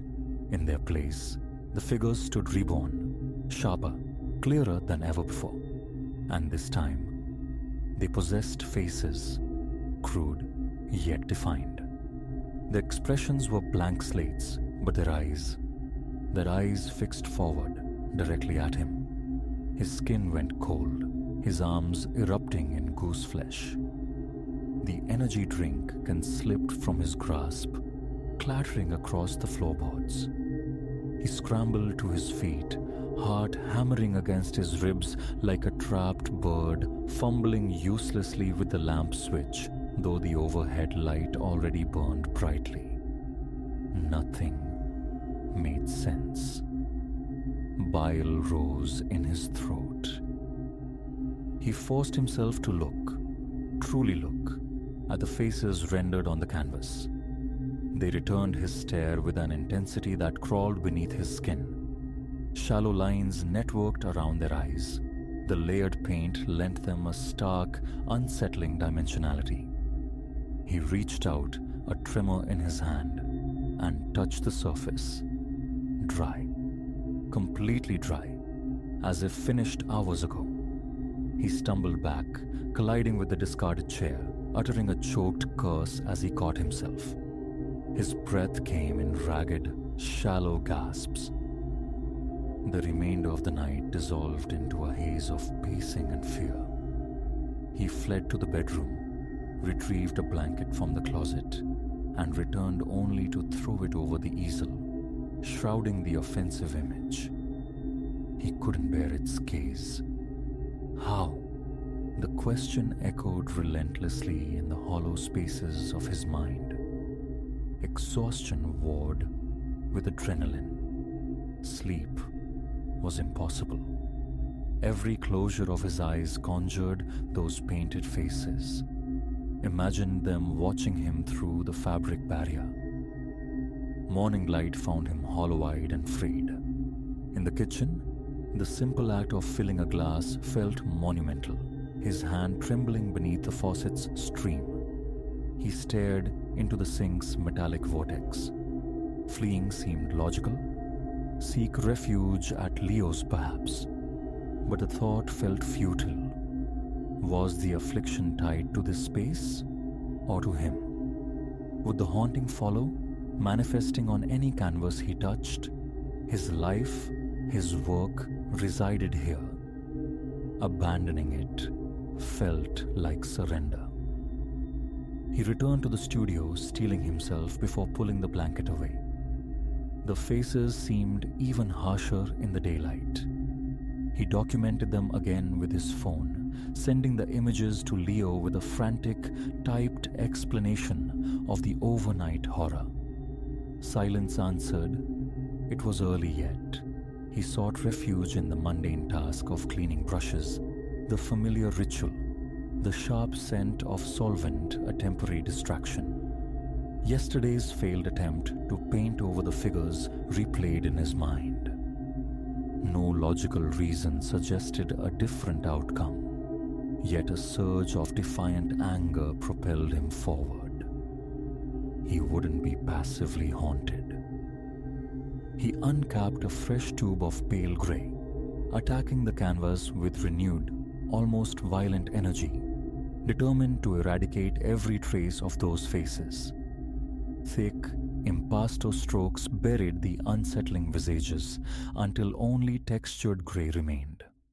Breathing heavily, shirt clinging to his damp skin, fingers aching from his death grip on the brush, he leaned the canvas against the wall, facing inwards to dry.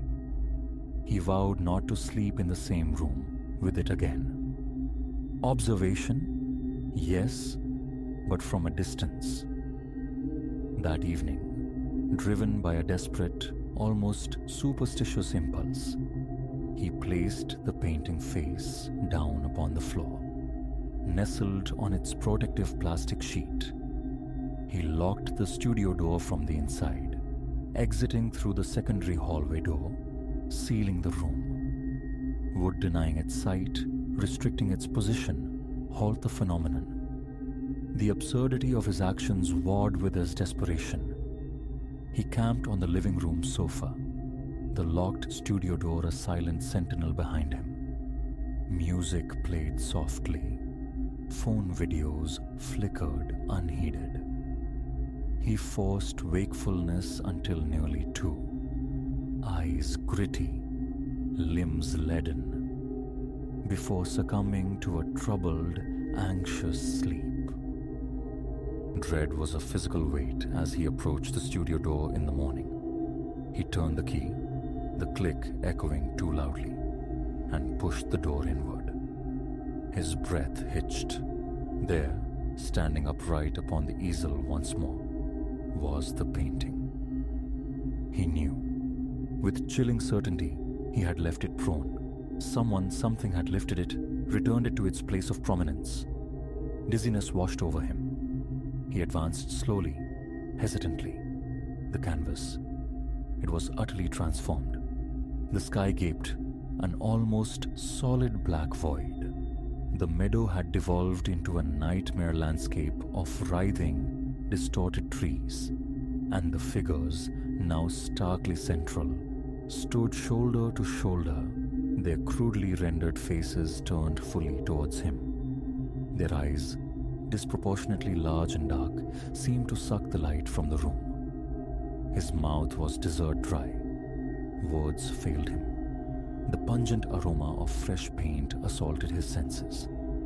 A quiet, viscous drip sounded from below the easel.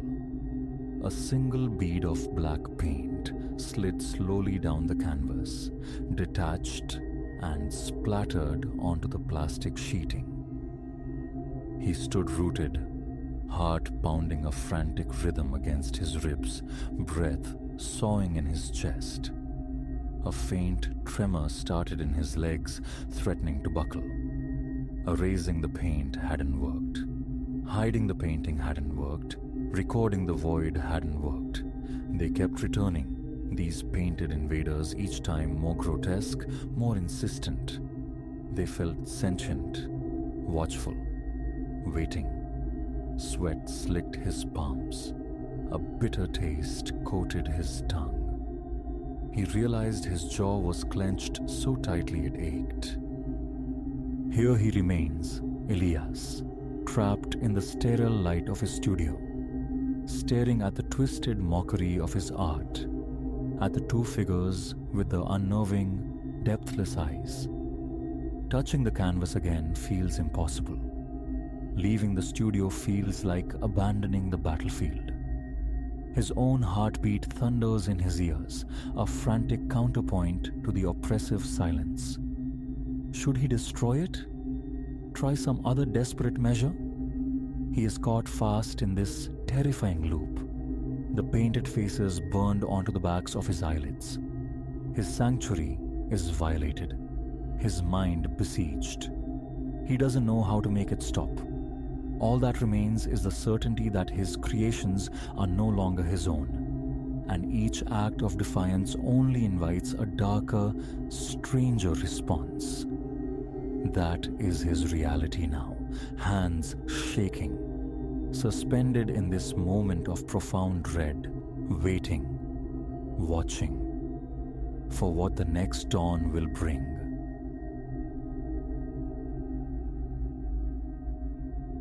Something occupied the driver's seat of my Corolla, a human-shaped absence.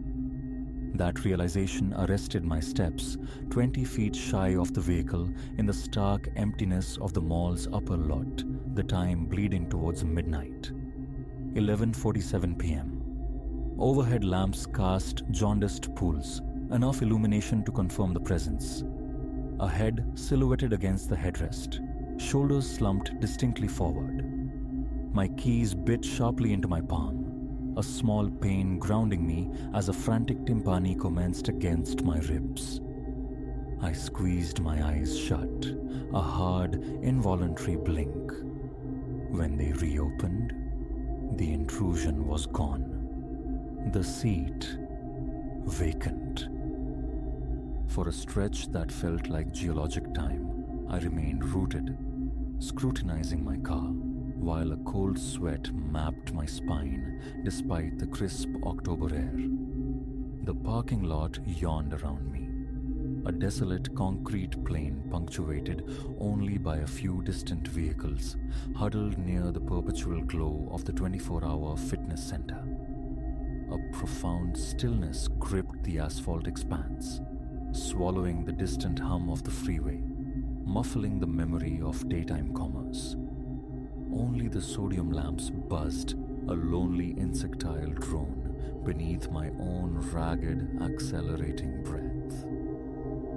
Coherence surfaced slowly. Call the authorities.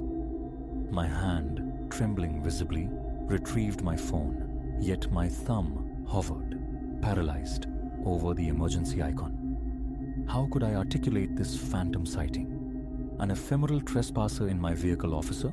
Vanished like smoke. They'd dismiss it as intoxication, exhaustion.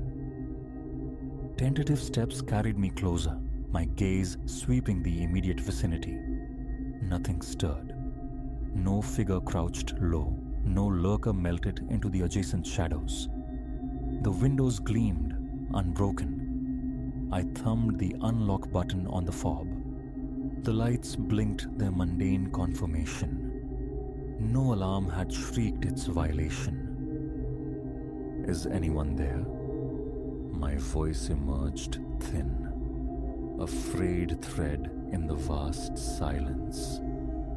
Only the echo answered.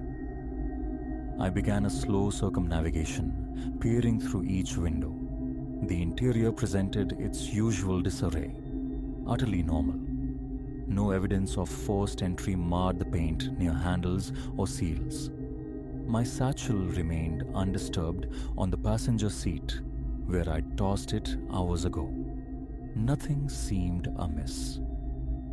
It had to be hallucination, an artifact of too many graveyard shifts fueled by excessive caffeine, amplified by the looming pressure of the quarterly projections.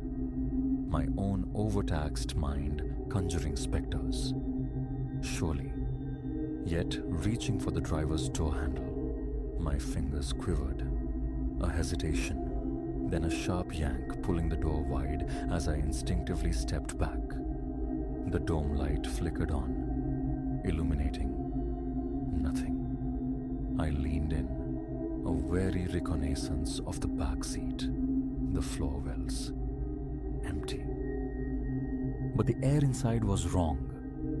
Beneath the familiar tang of worn upholstery and stale coffee lingered an alien scent, something damply telluric, reminiscent of disturbed earth or autumnal decay. My nose wrinkled. Had I tracked in mud earlier? A prickling sensation crawled over my skin as I slid behind the wheel. The seat felt frigid, unnaturally so, radiating a chill that defied the ambient temperature. I turned the key. The engine rumbled to life without protest. The radio resumed its classic rock playlist, precisely where I'd left it.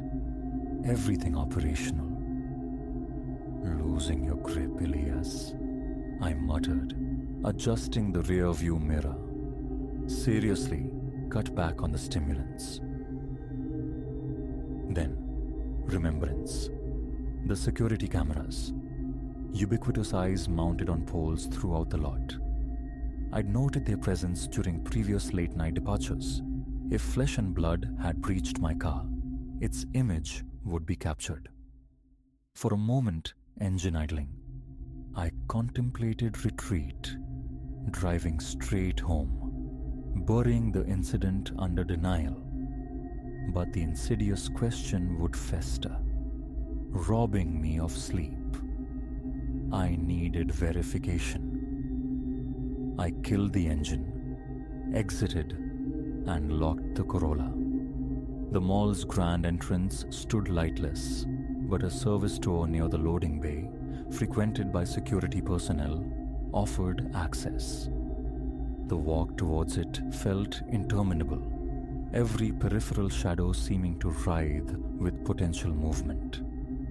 The slap of my own shoes against the pavement echoed with unsettling clarity. Glancing back, my car sat inert, ordinary beneath the amber lights, yet the unease clung. I pressed the intercom beside the steel door. After a pregnant pause, a weary voice crackled. "Help you?" Evening. Apologies for the hour. I woke upstairs in the tower. I suspect someone might have attempted entry into my vehicle. Is it possible to review the security feed? Another silence. Got your ID? I presented my building access card to the small camera lens mounted above. Seconds stretched. Then a distinct buzz and click signified the lock disengaging. The security hub was a cramped space, bathed in the cool luminescence of multiple monitors. A stout guard, name tag identifying him as Gus, mid-50s perhaps, glanced up from his phone. "Vehicle location?" he asked, pocketing the device. I pointed out the zone. He navigated through camera views, bringing up grainy, monochromatic perspectives of the lot. Time? Just now, 15 minutes ago maybe. Walking out, I saw someone inside. He nodded, initiating a rewind. On screen, my own figure appeared, traversing the concrete, halting abruptly. The angle wasn't ideal, yet my rigid posture, staring fixedly at the Corolla, was unmistakable. "Don't see nobody," Gus stated, leaning closer to the monitor. "Could you rewind further? They must have entered before I came down." He complied. The digital tape spun backward, vehicles ghosting in reverse, day bleeding into night. He stopped it roughly an hour prior to my exit from the office tower. We watched in real time. My car sat, isolated and untouched. Nobody approached. Until 11:12 p.m. Then, something shifted. A tenebrous shape detached itself from the deeper shadows at the lot's edge and began to move towards my car. It was indistinct, blurry in the low-resolution feed, roughly humanoid in dimension. As it neared the Corolla, its form seemed to bleed, losing definition, like a smear of grease on the lens. The shape reached my vehicle and merged. There was no discernible opening of a door, no shattering glass. The dark blur simply seemed to dissolve into the car's silhouette.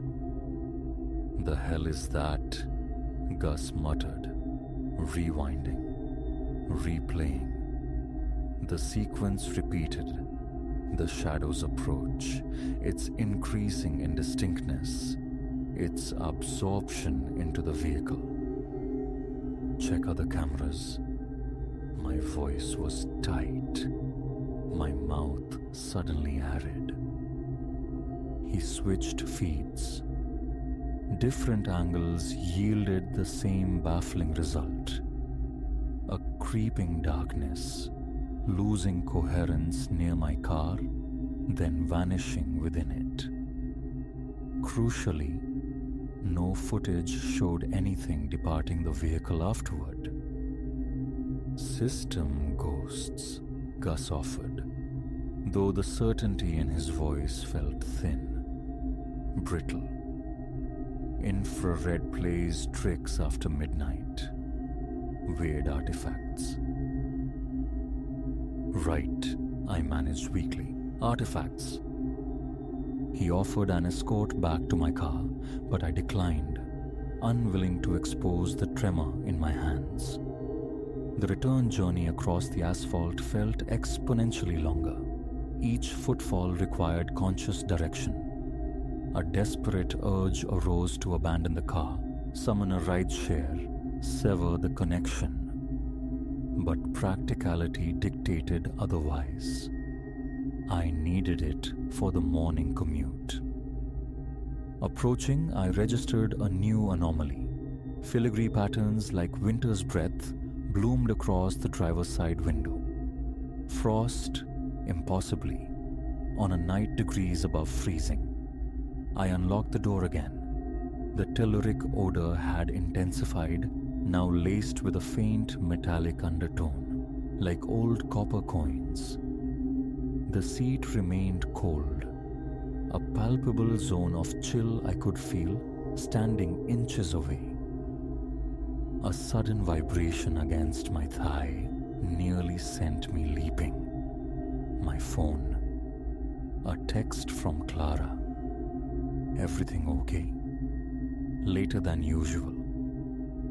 My fingers fumbled a reply. Working late. On my way soon. Procrastination was futile. I had to enter the car, drive away. Standing sentinel in the deserted lot was not sustainable. Drawing a deep, unsteady breath, I slid into the driver's seat.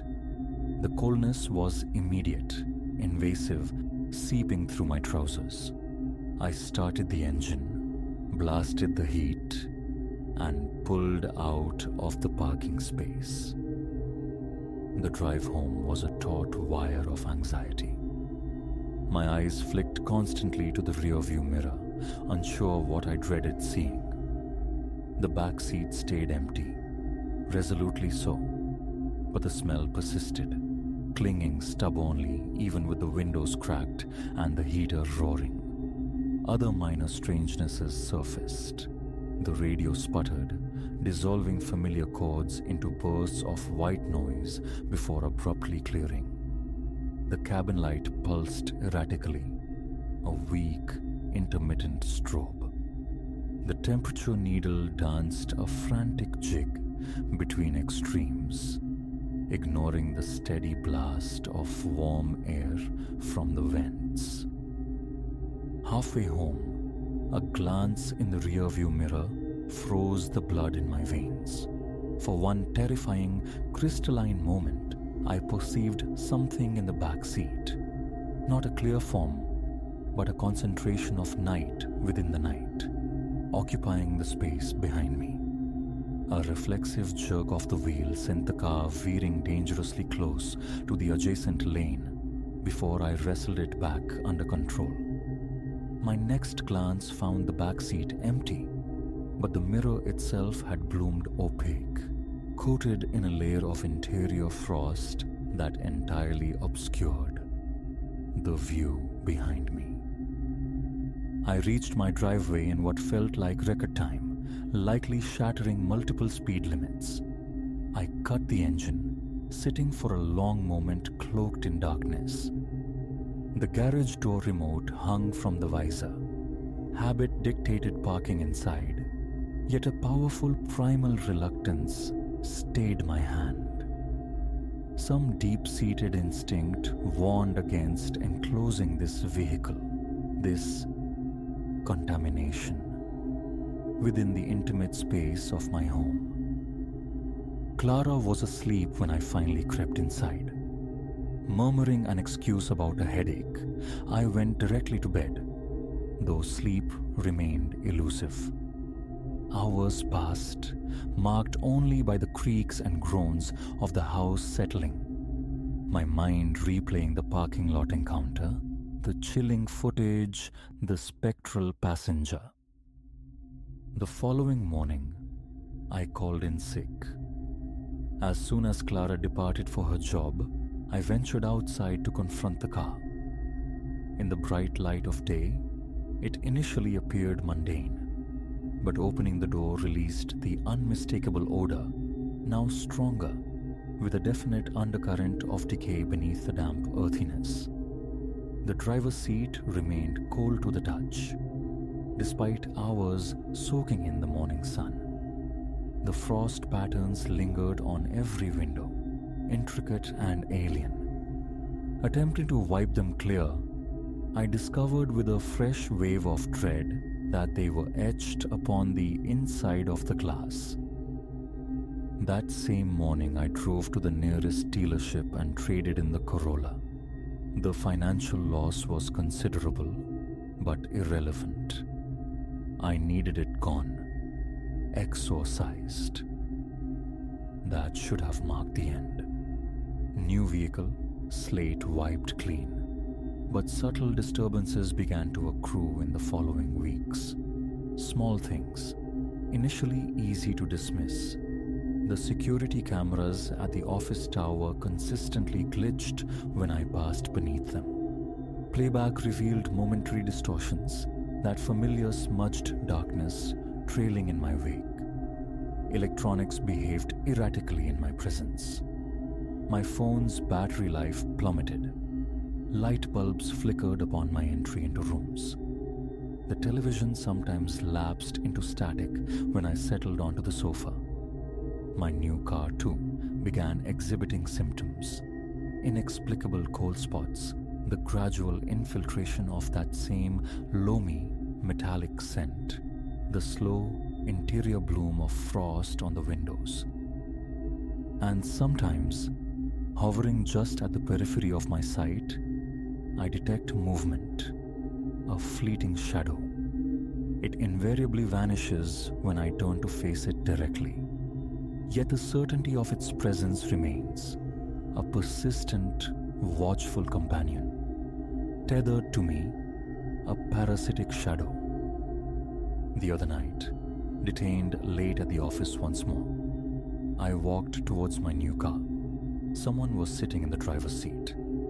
This time, I didn't freeze, didn't blink. I simply stood and watched as the figure slowly, deliberately, turned its head in my direction. Darkness obscured any features, rendering the face a void. Yet the distinct impression it conveyed was one of chilling amusement, a silent, knowing smile. I turned my back and walked away, abandoning the car where it stood. I haven't returned for it, haven't returned to work. I compose this now from a nondescript motel room several states distant. I arrived by bus, no vehicle to fret over. Yet, the lights in this room flicker with unnerving regularity. The television offers only a blizzard of static. And last night, I awoke to find intricate frost patterns crystallizing on the inside of my window pane. I suspect now that whatever entity infiltrated my Corolla that night, its target was never the machine. It was me, and I fear it will not cease its pursuit until its objective is achieved. The temperature in this room is perceptibly dropping. The familiar miasma of Loman pennies bleeds beneath the doorframe. The room's corners deepen, gathering impossible darkness. I will send this account, then attempt flight once more. But I feel its proximity intensifying, and I harbor a cold certainty that eventually, inevitably, I will glance into a mirror, a darkened window, a security feed, and see not my own reflection, but that shadow, seated patiently. And this time, when I blink, I will be the one to disappear.